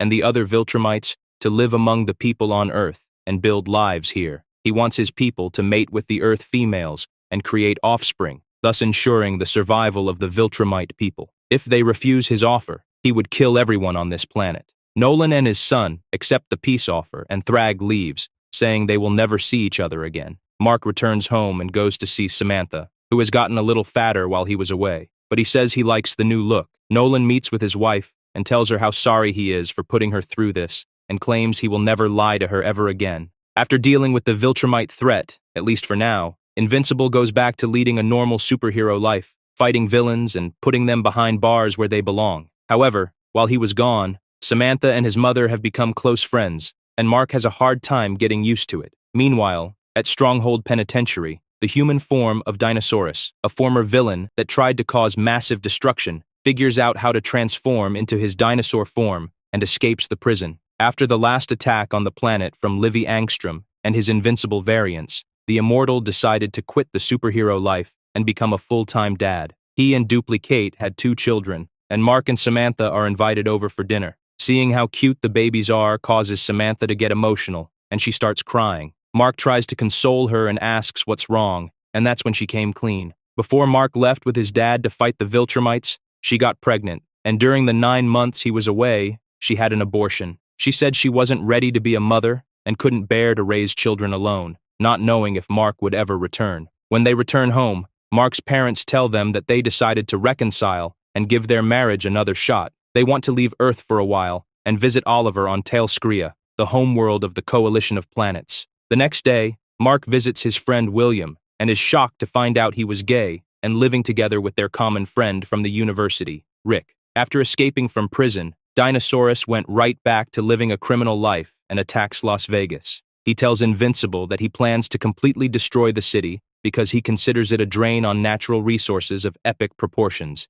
and if this keeps up, the Colorado River will soon dry up. Dinosaurus planted hundreds of bombs throughout the city and claimed that Invincible won't be able to find all of them in time. Sadly, he was right, and the bombs exploded, causing the entire city of Las Vegas to be destroyed, leaving a giant mirror in its place. Dinosaurus wanted the entire area to be replaced with a giant solar farm, producing enough energy to satisfy the country's needs. A few days later, Powerplex attacks Invincible, blaming him for all the destruction the country had to endure because of him, including the attack on Las Vegas. However, instead of fighting him, Mark just absorbed the energy blasts and talked to him. He was able to convince Powerplex that none of these attacks happened because of him, and that he alone was responsible for killing his own wife and son. Cecil Stedman asks Robot to lead the new Guardians of the Globe, after the Immortal quit and decided to be a full-time dad. Rudy and Monster Girl had previously teleported to another dimension where the Flaxen Empire was living, and helped save their world and bring world peace. But ever since they came back, things haven't been the same between him and Monster Girl. Something happened while they were away. After everything that happened in Las Vegas, Invincible decides to visit Universa in prison and offers her a deal. He offers to give her as much energy as she can take and bring it back to her own people and hopefully save her planet. Universa was grateful for the help and hopes that one day she can repay his kindness. After the attack on Las Vegas, Dinosaurus turned himself in, and Cecil visits him inside the prison. Recognizing his potential, Cecil offers him a position at the Pentagon to work for him, and he accepted. Monster Girl celebrates her birthday, and the Guardians of the Globe gather around her to wish her the best. While she was trapped with Robot in the Flaxen dimension, she aged 12 years and didn't look like a young girl anymore, so every guy was hitting on her. Mark asks Rudy if everything is okay between them, but something happened in the other dimension, and things were far from okay. Cecil calls Mark to Las Vegas to show him something.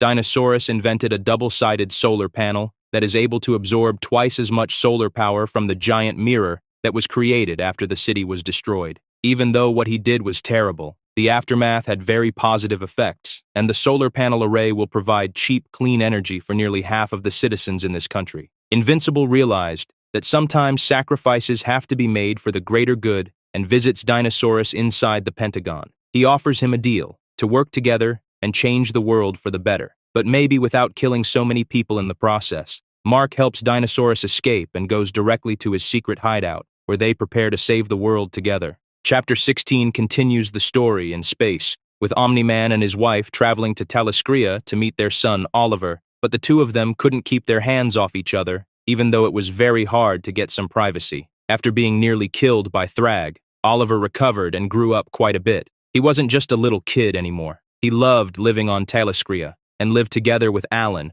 while continuing to be a superhero and fighting bad guys. Both his parents were happy to see him, and Debbie couldn't be happier to finally hug him again. Even though she is only his foster mom, they became very close, and she loves him very much. Nolan tells Alan what happened on Earth, and how he made a deal with Thrag to let the Viltrumites live on Earth in peace, but Alan doesn't like this one bit, and is worried about the whole situation. The next day, Alan tells Nolan that he thought about it, and wants to use the Scourge virus against Thrag and his people, but Nolan hates this idea, and says this means the extermination of his race. He believes that by allowing the Viltrumites to live on Earth and reproduce, it will change them, just like it changed him. The two of them disagree and start fighting. and Nolan tries to steal the virus from Alan, but it was too late. He had already moved it. Human DNA is very similar to Viltrume DNA, and there is a very high chance that the Scourge virus will also affect the human population, possibly killing every human on Earth. Alan knows this, but as the new ambassador of the Coalition of Planets,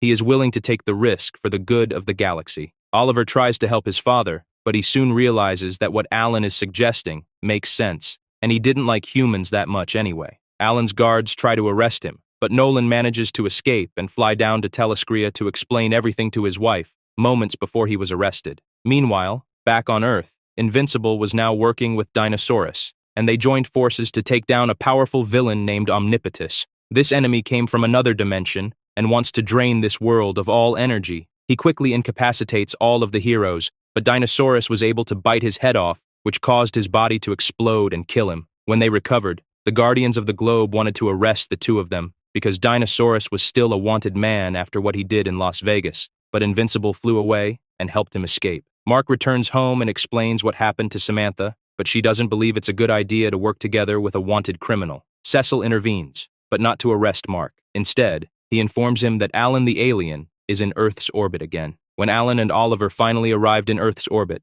Mark flew to greet them, but he had no idea what they had planned. Alan tells Mark about the Scourge virus and his plan to release it on Earth, but just like his father, Mark opposes this idea and attacks him. Alan claims that his father couldn't stop him from coming here, so what chance does he have? But he wasn't alone. Thrag was monitoring all incoming transmissions, and he came to help Invincible. Thrag claims that even if Alan uses the virus on him, he is still strong enough to kill him before the virus has any effect on his body. He offers a truce to let his people live in peace on Earth, and he promises not to make any move on the Coalition of Planets. But before they could come to an agreement, the Guardians of the Globe arrived and wanted to arrest Mark. Chaos soon erupted, and Oliver used this opportunity to steal the virus from Alan and flew towards Earth with the intention of using it. Mark tries to stop him, and during the fighting, he was infected by his brother. At first, Mark claimed that he didn't feel anything wrong with him, but pretty soon he started bleeding from his eyes and nose. Thrag took Invincible to his spaceship and offered to help treat him, claiming that his people have been dealing with the virus for centuries and are best equipped to deal with it. Alan goes looking for Dinosaurus and brings him to the Viltrumite spaceship. He tells Thrag they need his help because Dinosaurus is one of the smartest beings in the galaxy, and they need his help to try and cure Invincible. While Mark was recovering, Bulletproof offers to help Adam Eve run her private security firm and work for her under the Invincible name. One of the scientists informs Thrag that he found something extraordinary while analyzing Invincible's blood. His blood is a perfect match with the late King Argal, meaning that Invincible's father is a direct descendant of King Argal. Thrag kills the scientist in cold blood in order to protect this secret, claiming that nobody can know the truth. Thrag visits Invincible while he is recovering in the infirmary and wants to kill him, saying that he dedicated his entire life to the Viltrum Empire and he wasn't going to let some traitor take his place. However, before he could kill him, he was attacked from behind by Dinosaurus, but his attacks did no damage. The Viltrumite leader was just too strong. Thrag destroys Dinosaurus and breaks his jaw, but he was forced to leave and deal with two powerful explosions in another part of the ship. Even though he was gravely injured, Dinosaurus was able to take Mark and escape using a smaller shuttle. Chapter 17 continues the story after Dinosaurus rescued Invincible from the Viltrumite spaceship and took him back to Earth. Even though he was gravely injured in the battle against Thrag,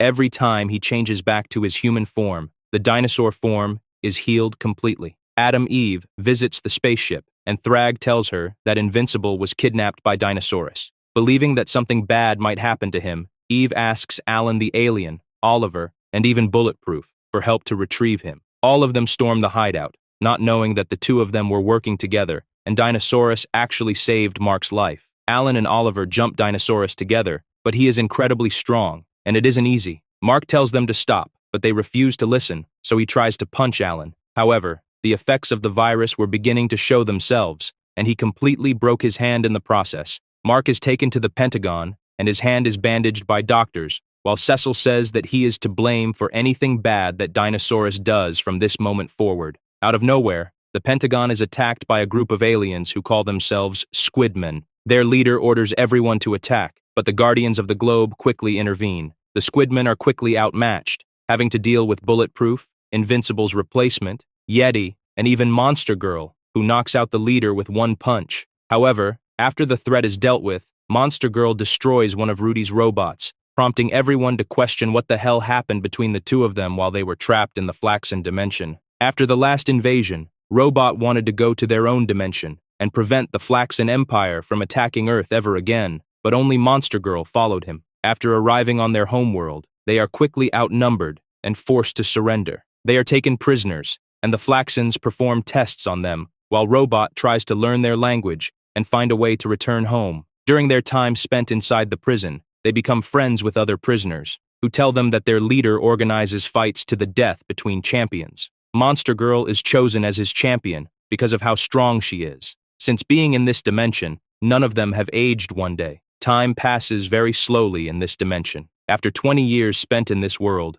Robot plans an attack and wants to kill the leader, but they fail, and both of them are sent to work as slaves to rebuild a great city that was destroyed when Omni-Man was trapped here. Robot and Monster Girl become well known in this city and form a resistance with the slaves that quickly outnumber the number of soldiers. It takes nearly 100 years to rebuild the city and organize the resistance, gathering supplies and building tunnels underneath the city. Eventually, they form alliances with the rebels, who say that not all Flaxens are bad. The royal family had been ruling over the empire for thousands of years, conquering other worlds and dimensions and enslaving its people. Over the countless years spent in this dimension, Rudy and Amanda become very close and eventually confess their love for each other. After centuries of fighting against the royal family, the resistance wins the war, and all the slave races are allowed to return to their home dimension. Most choose not to, as they've been here for generations. Rudy grows to love Amanda even more, seeing how much she cares for all people, including their enemies. Once the war finishes, Robot is elected to be the new leader and rule over the Flaxen people, and he accepts. Rudy and Amanda become leaders and are beloved by all its people. When they finally have the opportunity to return back to Earth, they choose to stay and continue their work in this dimension. What follows is a period of peace and great prosperity, with great advancements in technology. It only takes the Flaxen people a few decades to rebuild after the war. After nearly 15 years, the royal family and their descendants are turned into slaves and are forced to work in the mines just to survive. Amanda asks Rudy to free them and let them live a normal life, but he opposes this idea. Eventually, she tries to help them inside the mines, and the royal family is grateful for her help, but this infuriates Rudy, who screams at her and tells her to get out of his sight. She spends the next decades alone and separated from Rudy, but eventually, she misses him too much, and the two of them reunite. But just like before, the two of them don't see eye to eye regarding the royal family, and Amanda joins forces with the resistance, who eventually overthrow Robot. The empire is back in the hands of the royal family, and Amanda becomes lovers with one of the female heirs to the throne. However, it doesn't take long for the Flaxen Empire to go back to their old habits and invade other dimensions and enslave its people. Monster Girl breaks into the prison and frees Robot, claiming he was right all along, and they have to stop the royal family again. They are able to quickly gain control over the empire and imprison the royal members once again, but Amanda can't help but feel guilty. While Robot was in prison, she had an affair with the female Flaxen. Robot feels hurt and betrayed, and he completely changes his view of her. He returns several days later and says he found a successor to replace him so they can finally return home to Earth. Even though they spend nearly 1,000 years in this dimension, they only look about 12 years older when they return home. Ever since they return, things just haven't been the same between Rudy and Amanda, and there is always this constant tension. However, everybody is shocked when the Flaxen Empire attacks London once again. Robot can't believe it, not after everything they went through. When they left, the Flaxen Empire was at peace, and the royal family had been erased. They shouldn't be back to invading other dimensions. That's when a powerful creature emerges from the portal, dressed like a regular Flaxen soldier, but resembling Monster Girl. This creature is incredibly strong, easily dealing with Robot's drones and even the Guardians of the Globe. Monster Girl is unconscious, but she recovers just in time to save Robot from being crushed to death. The creature decides to speak and reveals the truth. He is Monster Girl's son, the one that was created when Amanda procreated with the female member of the Flaxen Royal Guard. He was raised among the royal family and trained for one purpose: revenge. Monster Girl has no idea that she had a son. She is just as shocked as Robot is, but he doesn't care and attacks her viciously. Eventually, all of the heroes unite and slowly push back the Flaxen armies. while Monster Girl is able to take down her son, even though she has to knock him unconscious. A few days later, Amanda visits her son inside the Pentagon prison and says she cared about his mother, but they were never meant to be together, and that she never knew he even existed. Rudy takes all the blame for everything that happened and says he wasn't himself in the Flaxen dimension, and the two of them kiss. However, we see a flashback to when Robot was informed that Amanda had an affair and knew that she had a son. He didn't tell her anything, but instead asked his soldiers to hunt down every member of the royal family, including the women and children, and kill all of them. He wanted the entire royal bloodline erased from existence. Now that Invincible was infected with the Scourge virus and didn't have his powers anymore, Bulletproof has been filling in for him, working with Adam Eve and wearing the Invincible suit, dealing with villains all over the city. He returns home and spends an amazing afternoon with his girlfriend, but when he mentions Adam Eve, she immediately gets upset. Bulletproof cheated on her in the past, and she's worried he is doing it again with Adam Eve. The next day, Bulletproof returns home after dealing with yet another threat, but his girlfriend is furious with him for being late again. His parents are coming over for dinner, and she isn't a very good cook. He was supposed to do the cooking, but he forgot. He quickly cleans the room in just a few seconds, moments before his parents ring the doorbell, carefully covering a painting he's been working on of Adam Eve. Xandal isn't their only son. He has a twin brother named Tyrone, whom his parents always used to favor. While Xandal is an artist and passionate about drawing, his brother Tyrone is a scientist and always used to be smarter than him, making him the family favorite. Bulletproof has to leave and deal with yet another threat,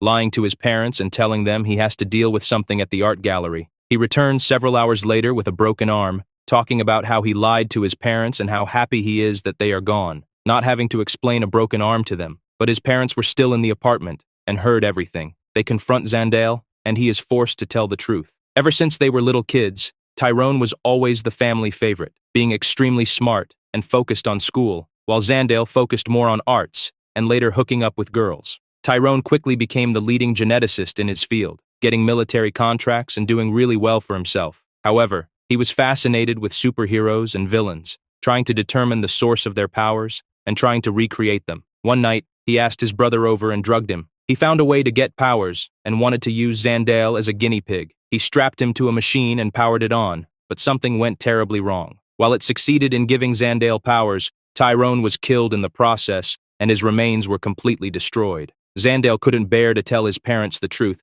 and pretended to be Tyrone, disguising himself as his brother to keep his parents happy. It took years before he learned how to use his powers and took on the name Bulletproof. He lied to his parents and told them that Tyrone was bulletproof, hiding the truth from them and keeping them happy all these years. When he finally told them the truth, his parents couldn't handle it. They completely lost it and called Xandal a liar. His mother threatened to call the police and have him arrested for killing Tyrone, but that's when his girlfriend lost it and hit her over the head with a frying pan. The blow was too powerful and it killed her, making Xandal's father lose control and attack her. He slammed her against the wall and punched her. Then he pinned her to the ground and tried to strangle her. That's when Xandal intervened and grabbed his father by the head, but he used too much force and snapped his neck, instantly killing his dad. Now with both his parents dead, Bulletproof put them inside the car and pushed it off a cliff, trying to make it look like an accident. He succeeded, and nobody suspected anything. The only two people who knew the truth were Xandal and his girlfriend. The story now jumps to Invincible and his girlfriend, Adam Eve,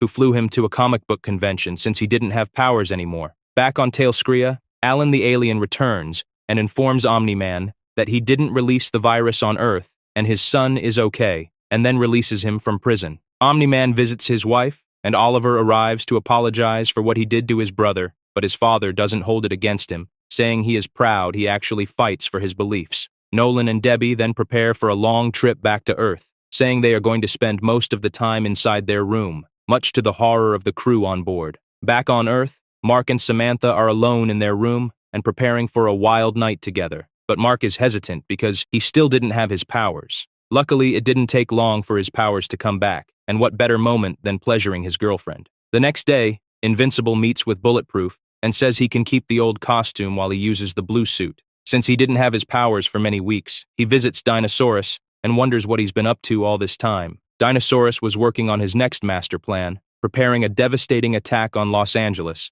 similar to the one from Las Vegas. Invincible calls him crazy and informs Stedman of the situation. Every hero is dispatched to Los Angeles, and Mark finds several bombs hidden in the sewers. Dinosaurus wanted to create a powerful earthquake using the planet's tectonic plates. Robot says they were able to find most of the bombs, and the remaining ones won't be powerful enough to cause a massive earthquake. But sadly, this was merely a diversion. While the heroes were busy searching for the bombs, Dinosaurus detonated many bombs in the Arctic Pole, causing a big chunk of ice to break and start melting. This caused the ocean levels to rise to unprecedented levels, flooding most of the coastal cities around the world, including Los Angeles, New York City, Dubai, and even Sydney. The devastation was catastrophic. Millions of people lost their lives, and Invincible blames himself for breaking out Dinosaurus from prison. He thinks there is no other way, and says he needs to kill Dinosaurus before he does something even worse. But the fight is far from easy. Dinosaurus was not only a genius, but also very strong, with power levels similar to Invincible, if not stronger, and he managed to overpower him and grabbed him by the head. Dinosaurus squished Mark's head, killing him on the spot, and then ripped his body in half, while everyone else saw this on live TV. The Guardians of the Globe, Adam Eve, and even Thrag were all shocked to witness what just happened and couldn't believe it. But this wasn't the end. Dinosaurus found a weakness with the Viltrumites, saying that most of their powers comes from a complicated process that happens inside their ears. He found a special frequency that puts Viltrumites into a coma-like state the moment they hear it. He put Invincible into a coma and strapped him to a chair, and what everyone else saw getting killed on TV was nothing more than a clone of him. After the recent massive devastation, Dinosaurus realized he was wrong. Flooding all those cities and killing millions of people will be his final act, and he asks Invincible to kill him. After he killed Dinosaurus, Stedman visits Invincible and says that Robot built an artificial moon that will create a permanent low tide and help retreat back the waters. The death count will reach 1 million people soon. It could have been a lot worse. He offers Invincible an earpiece and asks him to work for him again, saying he worked with villains before. Meanwhile, Mark's parents return home and find their house in chaos, while Samantha was crying on the floor, believing that Mark was killed by Dinosaurus. Mark returns home unharmed, and Samantha asks him to prove it's really him, so he whispers something in her ear. They spend the night talking on the roof, and Mark says he started working for Cecil again, trying to erase some of the bad things that happened recently because of him. But Samantha interrupts him and says she's pregnant. Mark doesn't understand how this happened since they were careful every time, but Eve says it must have been the Viltrumite sperm. In the last remaining Viltrumite warship that was stationed on the moon, Thrag called all of his generals to complain that they weren't procreating with many women and creating babies like he told them to do. The generals defended themselves by saying they began having feelings for their mates, and most of them don't agree with them having multiple partners. While Anissa says she never wanted kids, and it's easier for male Viltrumites to have multiple babies. Mark and Samantha return to Los Angeles to help search for survivors and clean the city, but Robot attacks him, asking if he faked his own death and blaming him for everything that happened. Cecil arrives to calm the spirits and asks Mark to follow him and let the others calm down. A doctor visits Samantha later and checks on the baby, saying that every time she uses her powers, she's hurting the baby and needs to stop immediately. Meanwhile, on the former moon base of the Guardians of the Globe, Omni-Man spends time with his wife, while Thrag watched them from a distance. Thrag decides to attack Omni-Man and plunged himself at him, destroying the moon base and almost killing Debbie. Omni-Man is confused about the attack and says they had a truce, but Thrag explains why he broke it. After King Argol was murdered, Thrag was tasked with searching for his heirs and leading the Viltrumite Empire in the meantime. After many years, he ceased all attempts to find his heirs, but everything changed when he found out that Omni-Man was a direct descendant of the king. Thrag wants to kill Nolan and secure his position as leader of the Viltrumite Empire,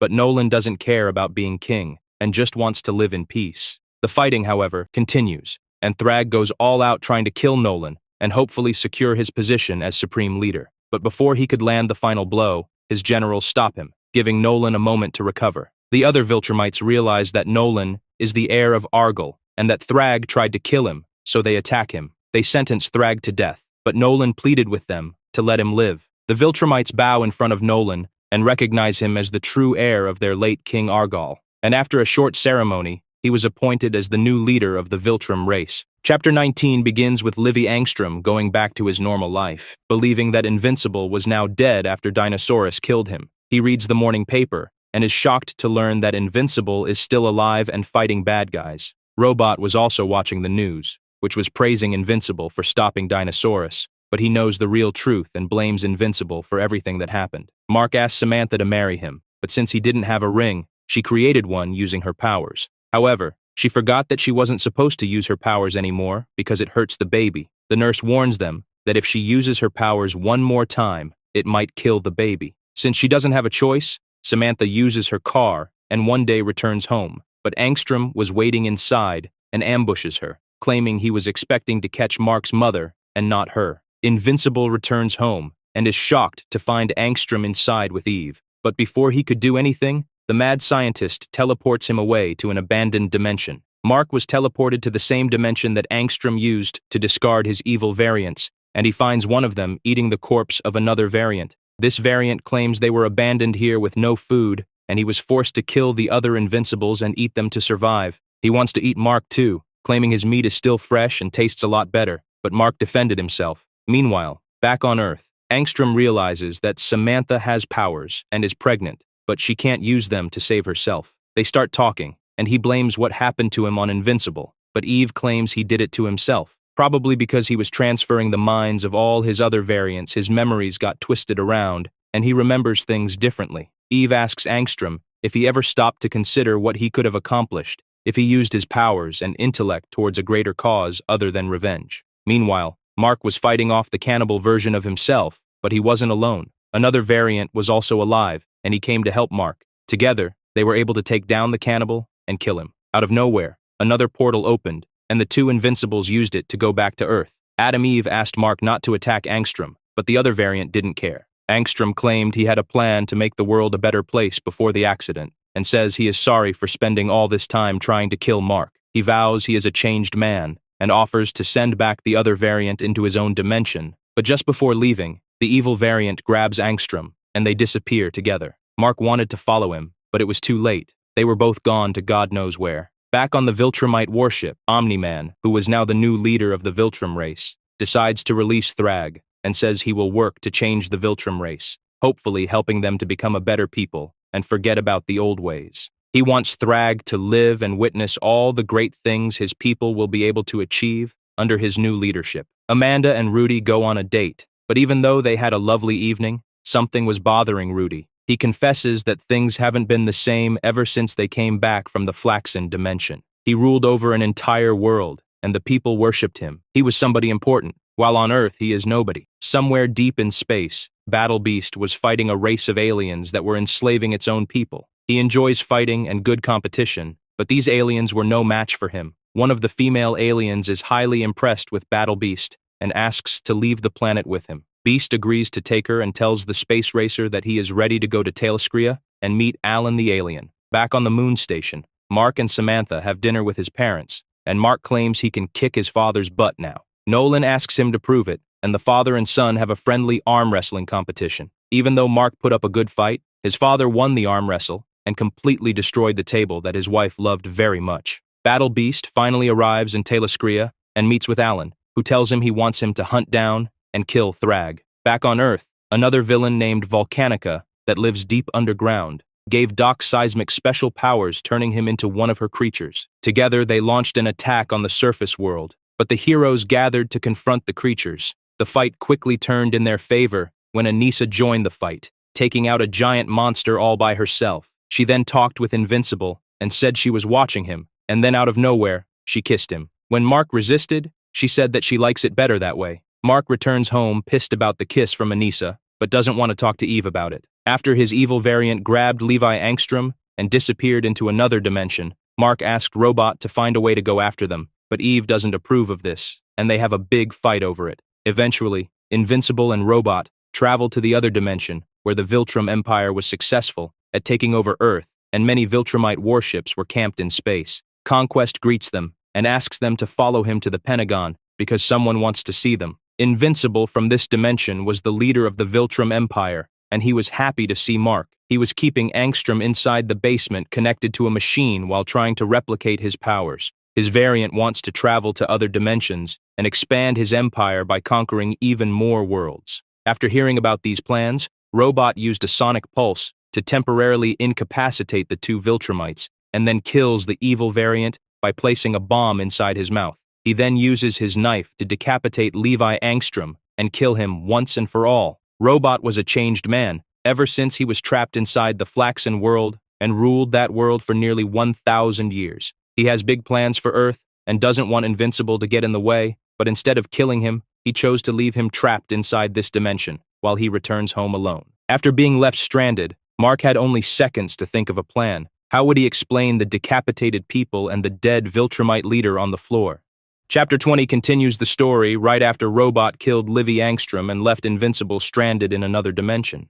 When one of the Viltrumite agents entered the room, he quickly disguised himself as his variant and claimed he was Emperor Mark. Mark didn't know what to do next, until he remembered that this Earth is similar to the Earth in his own dimension. He goes searching for Robot and finds him inside his old lair, but this was before he transferred his consciousness inside the human clone. He tells Robot the full story of where he comes from, and Robot agrees to help Mark. He brings Robot back to the Pentagon to continue the work that was done on Levi Angstrom, in hopes of finding a way to go back to his own dimension. In exchange for his services, Mark offers to transfer his consciousness inside a clone of him, so after Mark was gone, he could pretend to be his evil variant and become the Viltrumite Emperor. In order to do this, Invincible brings the Mauler twin to help with the cloning process, since they are the world's experts on cloning. Eventually, the other Viltrumites grew suspicious, believing that Mark was being held hostage inside the Pentagon, and attempted a rescue mission. Robot was able to open a portal to Invincible's dimension,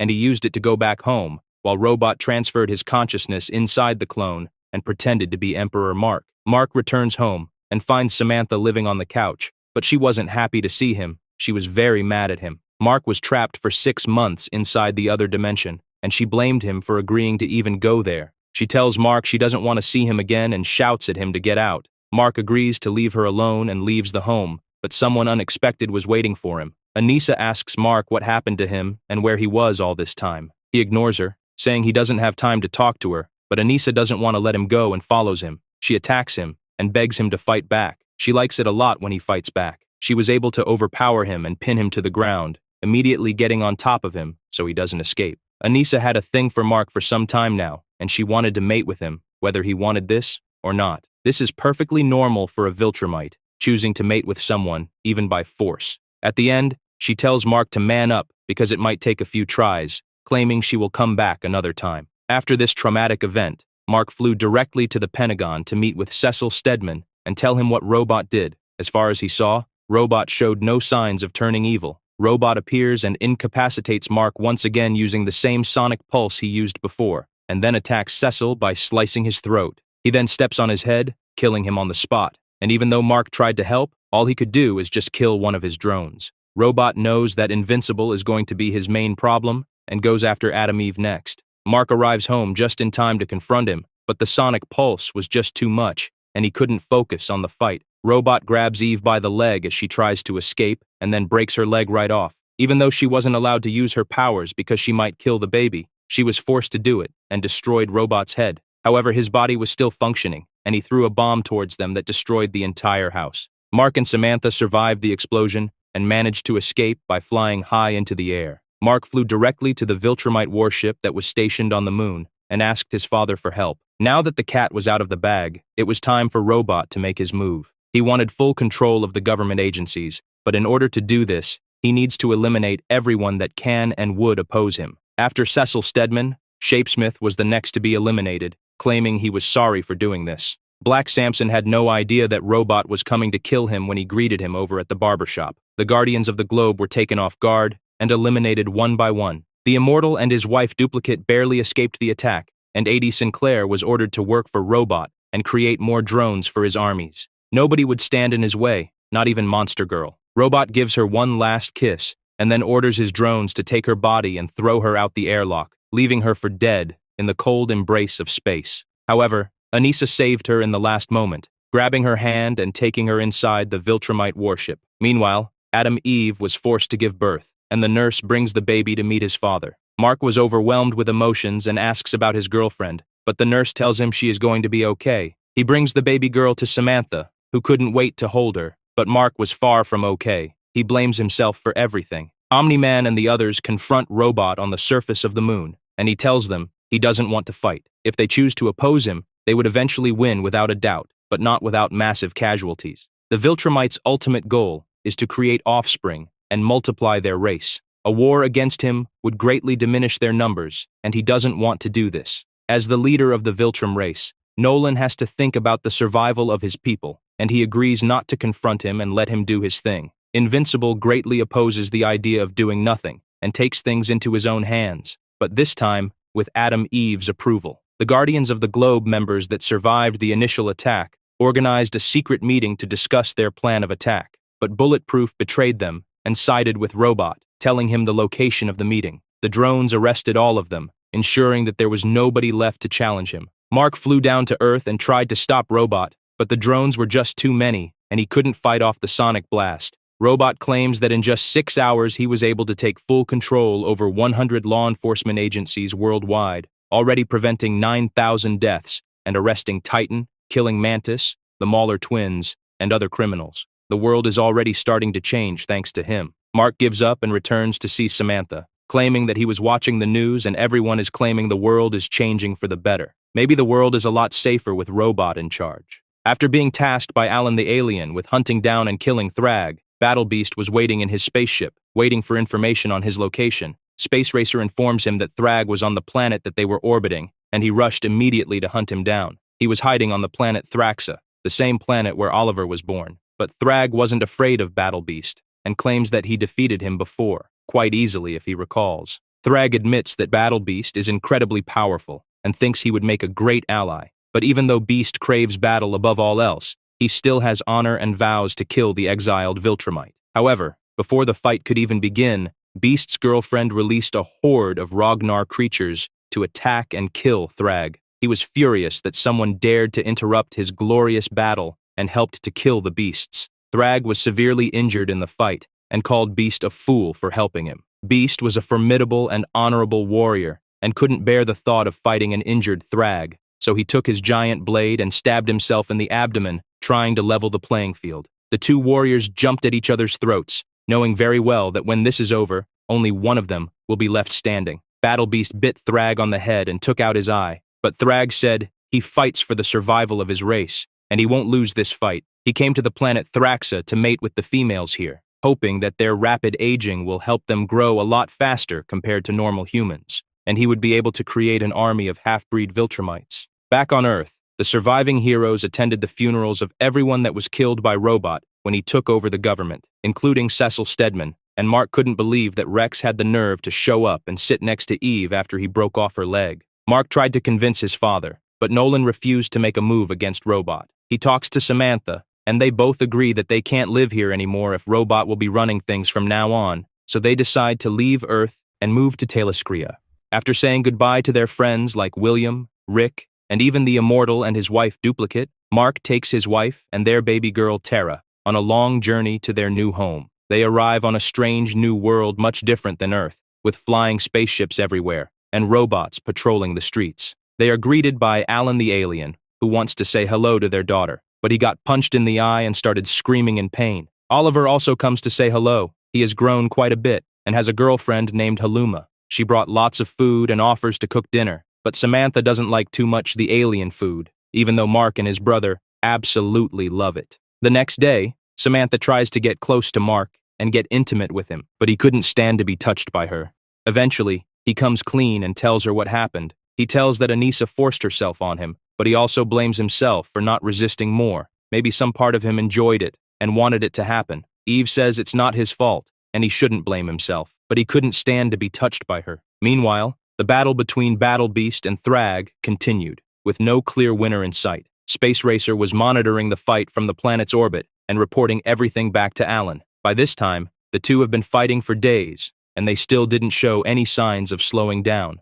Alan asks Mark to go to the planet Thraxa and kill Thrag, believing that Battle Beast was going to lose the fight. Sadly, he was right, and Battle Beast was killed by Thrag, who ripped out his organs as a sign of victory. But the fight left him severely injured, and he was taken to the infirmary by the Thraxan people. By the time Mark and his brother arrived, there was nobody left, and the planet was completely abandoned. Mark returns home and spends the next few days playing and taking care of his baby daughter, while also exploring the city together, trying out restaurants and new foods. Somewhere deep in space, Thrag's offspring were being born and growing at a rapid pace, while he eventually recovered from his injuries, claiming his health is improving. After capturing most of the heroes that posed a threat to Robot, the Immortal and Duplicate managed to escape, but Robot found them and managed to arrest the Immortal. Bulletproof was tasked with escorting him to his prison cell, unaware that the Immortal had ingested a powerful bomb that he detonates inside, destroying Robot's drones and severely injuring Bulletproof. Even though he lost his legs in the process, the Immortal was successful in his mission, and the Guardians of the Globe were now free. Monster Girl asks her son if he is going to help them escape, and he accepted. They were not alone, however. A.D. Sinclair decided to help them, and deployed his armies of Reanimen to keep Robot busy while the Guardians escaped. Robot offered to help Bulletproof and heal his body, but he refused and rather accepted to live with his scars, saying he deserves this. The heroes regrouped inside a secret hideout, but some of the members began having second thoughts. The first to express them was Britt, who says that Robot seems to be doing a great job and making the world a better place. That's when Robot decided to show up using the teleportation technology from Cecil Stedman. He thanks Britt for believing in him, and many heroes decided to leave the past behind and join him. Mark and his brother returned from the Thraxian planet empty-handed. Thrag was already gone by the time they arrived there, and the whole coalition of planets has been looking for him ever since. To keep himself busy, Mark agrees to work for Alan and helps Oliver search for a group of bad guys. These thugs were building an illegal Canslock farm, but they were no match for the two Viltrumite brothers. Meanwhile, Samantha has a harder time adjusting to her new life on Taliscria, dealing with new aliens and being overwhelmed by the whole situation. She tells Mark how she feels, and he offers to watch over Tara and let her have a free night. She immediately accepts the offer and leaves the house to enjoy some alone time inside the city. She visits museums, the park, food markets, clubs, and she even tries some new alien foods. The next day, Mark needed to abandon his family once again, because the space racer found out where Thrag was hiding, and Alan wants him and his brother to go there. They arrive on a strange planet, but the place looked abandoned. Mark goes alone to investigate a subterranean cave, believing that maybe Thrag and his forces were hiding underground, but he found something else. A bright light shined in front of him, and he couldn't see anything. All of a sudden, he wakes up on the toilet inside his home back on Earth. This bright light somehow teleported him into the past, when he was just a teenager still in high school. Mark has no clue how this happened, so he goes to high school to talk to Samantha,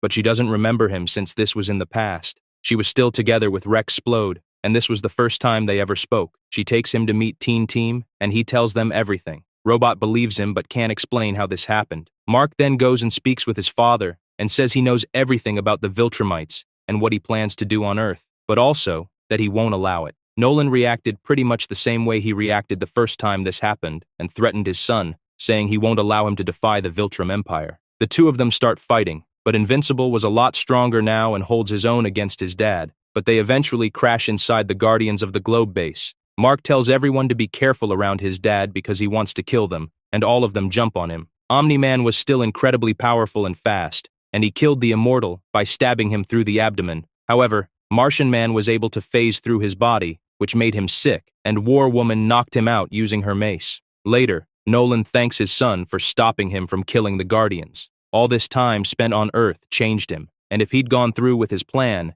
he would have regretted it for the rest of his life. Mark then goes back to living his life just like he did in the past, by working for the government and helping the Guardians deal with villains all across the globe. But every night, he cried in his room because he missed his wife and daughter very much and couldn't return back to them. But one night, the powerful bright light he encountered in the cave long ago visited him once again. The entity claimed they lived outside of time and offered Mark another chance at saving all the people he could have saved in order to restore balance to the universe. Mark refused the offer, saying he wants his old life back. He wants to be again with his wife and daughter. The entity doesn't understand how Mark can trade so many lives for the sake of just one, but it's his decision, and the entity takes him back. Mark immediately flies back to Taliscria and hugs Samantha, who was shocked to see him return after all this time. Trapped inside that world in the past, only a few weeks had gone by, but here in the present, several years have gone by, and Tara had already grown up.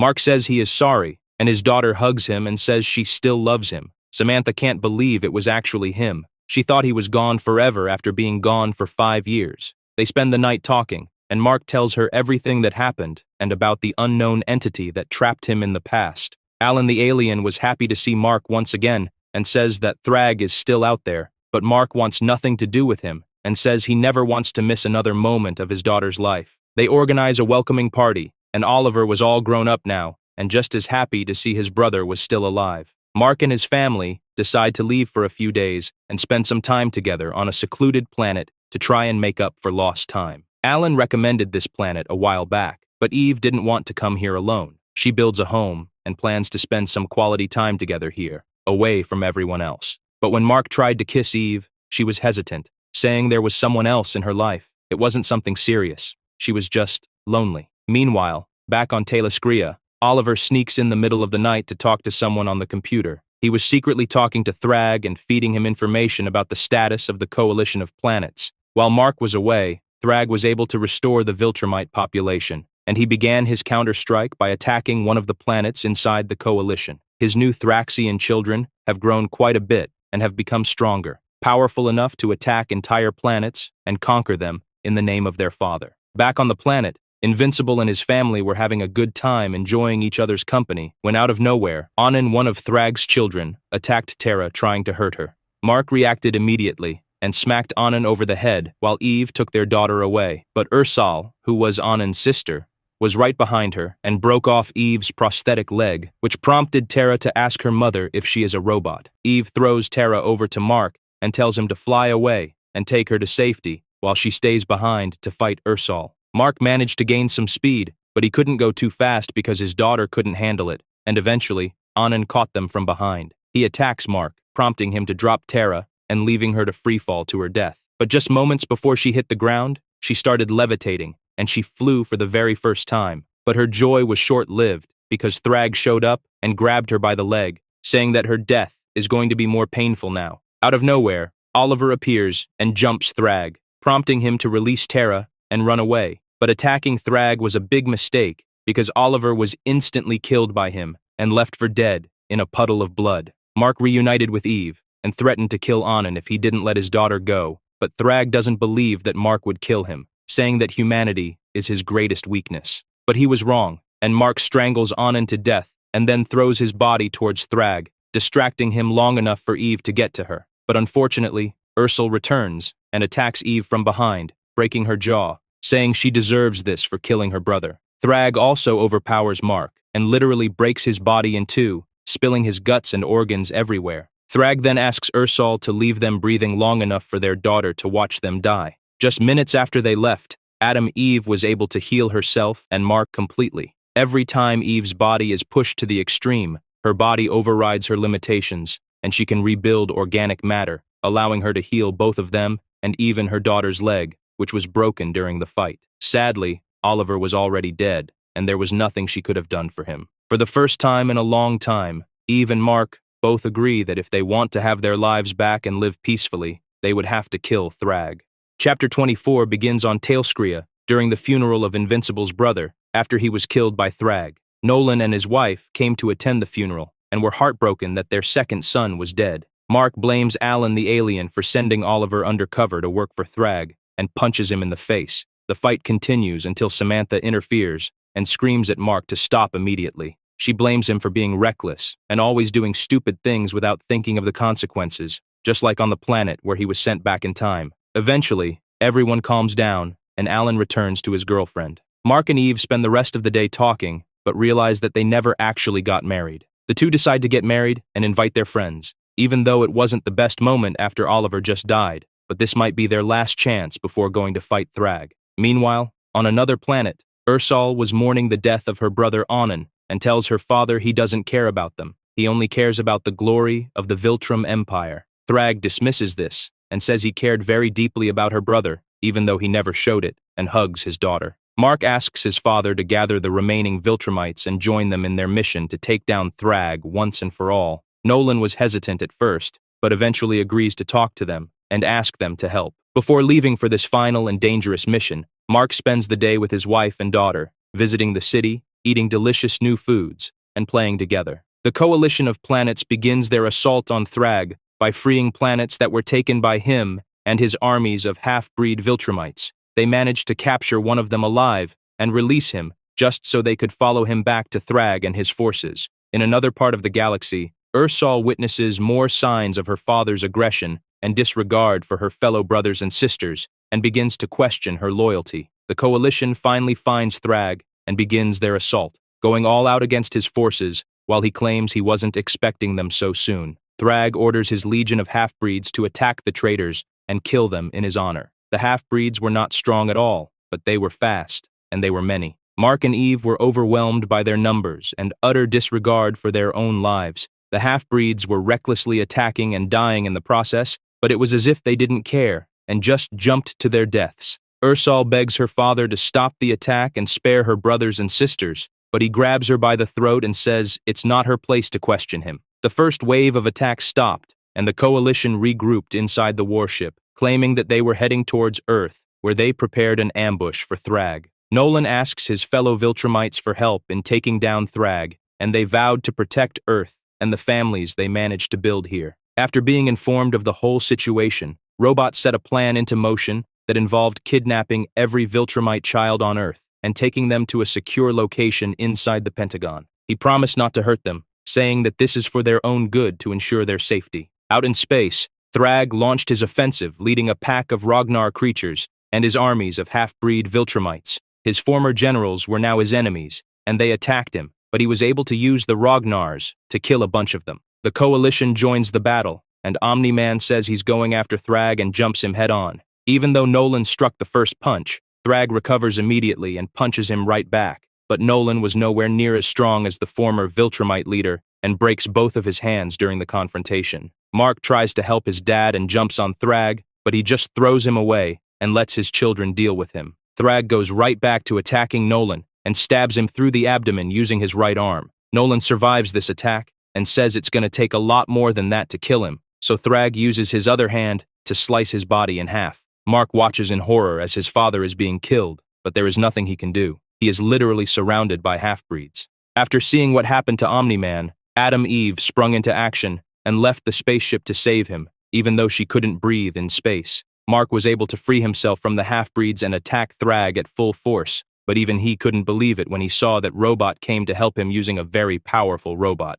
Adam Eve grabs Omni-Man and tries to take him to safety, but she was attacked by the Ragnar creatures. Anissa, out of all people, jumps to her rescue, pulling the beast away so she could escape, but she gets injured in the process. Eve grabs her also and flies towards the spaceship to save both of them. Ursal watched as all of this was going on and couldn't help but admire the loyalty and love the coalition members have for each other, something she never saw from her father. Meanwhile, Thrag calls his half-breeds and throws them at Mark, instantly killing them and trying to hurt him. Thrag didn't care at all for any of his children. He only cared about usefulness in battle. Mark says he won't allow him to kill any more of his children and grabs him, plunging together into the sun. When Ursal saw that Invincible was willing to sacrifice his own life to save her brothers and sisters, she called the attack off and asked her siblings to surrender. She claims that her father doesn't care about any of them and would rather give up than see all of her family get killed. But the fight continued inside the sun with Invincible and Thrag going all out on each other. Thrag says that even though Mark and his father were direct descendants of King Argyll,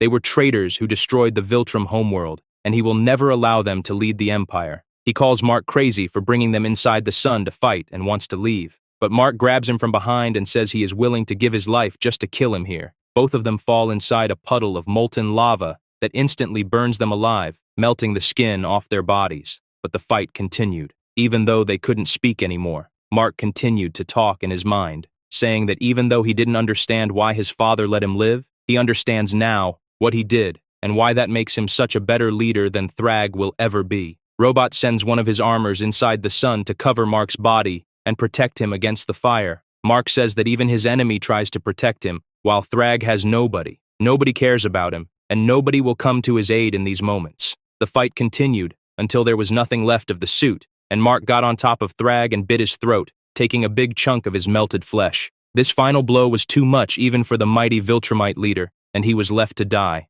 His body started to slowly fall towards the sun's core, melting away bit by bit until there was nothing left. Mark was now almost unconscious, but he wasn't alone. Alan the alien dove inside the sun and grabbed him, taking him away and saving his life. Alan brought him to the ship, and he was nearly dead, but the Argyll blood flowing through his body was strong, and it only took him just a few days to recover and even speak to his wife Samantha. Mark asks about his father, but Nolan wasn't feeling too good. Thrag damaged his heart in the attack, and his body was unable to heal anymore. Nolan says that Mark was born of two worlds, half human and half Viltrumite, and he wants him to lead the Viltrume Empire after he dies. Nolan believes in his son and can't think of a better person to replace him after he's gone. A few days later, Samantha wasn't too happy that Mark accepted being the new Viltrumite leader, saying that she and Tara need him more, but eventually she accepted the decision. However, there was still something left to do. Robot formed a blockade around the planet, using his army of drone robots, and forbade anyone from getting close.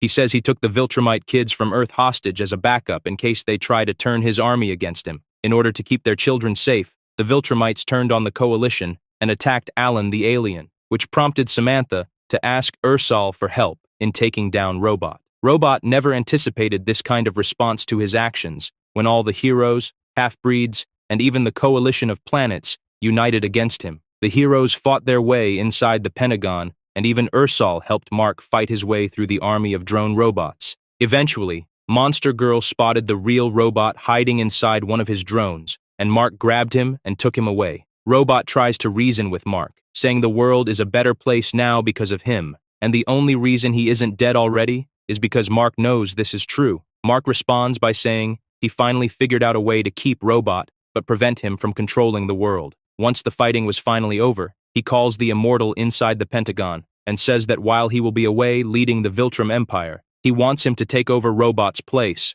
monitoring the governments of the world, advising and even dictating policies. He shows him what he did with Robot. A.D. Sinclair was able to harvest his brain and keep him trapped inside a special tank. That way, he is still able to use his intellect but can't do any more harm. All the Viltrumites were reunited with their children on Earth, but since Anissa was killed in battle, Mark was shocked to find that she had another kid named Marky, who was actually his son. It's already been 2 weeks, and Mark was attending the ceremony that appointed him as the new Viltrume Emperor, but Samantha urges him to speak with his new son, who until 2 weeks ago had no idea he even existed. The young kid just started developing powers and had no idea what was wrong with him. He escapes into the city and creates a lot of destruction until Mark was forced to stop him. Mark talks to him and asks him to stop, saying he is his father. Robot suggests the Viltrumites should leave the planet because many of the children will start to develop powers soon, and they will create havoc, possibly doing a lot of damage and also hurting someone. Mark agrees and says that by staying on Earth, the Viltrumites will mix with humans more and more, which could change the planet for the worst, getting rid of what makes it special in the first place. Everyone agreed that this was for the best, but Anissa's husband doesn't want to leave, saying he and his 2 children will stay behind. Before leaving, Mark has a father and son talk with Marky and tells him the history of the Viltrumite people, just like Nolan did with him a long time ago. In the end, he agrees that leaving 2 Viltrumites behind might not be such a bad idea, and his mother will want to be a part of Marky's life, watching over him and being his grandma. Many years later, Marky became a superhero himself, and he wore a suit similar to his father. His powers improved greatly, and he helped the Guardians of the Globe deal with a new generation of villains. Meanwhile, somewhere deep in space, Invincible's first daughter, Tara, grew into a lovely girl herself, following in her father's steps and using her powers for good, helping alien races all across the galaxy. After being gone from Earth for many years, Invincible became a respectable Viltrume leader, eliminating threats, shutting down hostile races, and bringing peace to quadrants of the galaxy that had been at war for eons. But this prompted many planets to leave the coalition of planets, and a small confrontation erupted between the 2 powers. Mark was victorious, and Alan agrees that maybe the galaxy doesn't need a coalition of planets after all. Again, many years later, Samantha was very old and about to die, and Mark called Tara to come and say goodbye to her mother. But moments before her death, Samantha was able to reconstruct her body and rebuild herself younger again. Every time she is on the brink of dying, she is able to rebuild organic matter and heal herself. Adam Eve was practically immortal. Eventually, Marky grew to hate his father for abandoning him on Earth all those years ago and attacks him. Mark says he is proud of the man his son has become. He did so much good on Earth and feels bad about abandoning him. He wants to be close to him now and says they have all the time in the world. The story ends with Mark and Samantha living a peaceful life on a planet surrounded by their family and friends, while remembering something his father asked a long time ago during their big fight. What will you have after 500 years?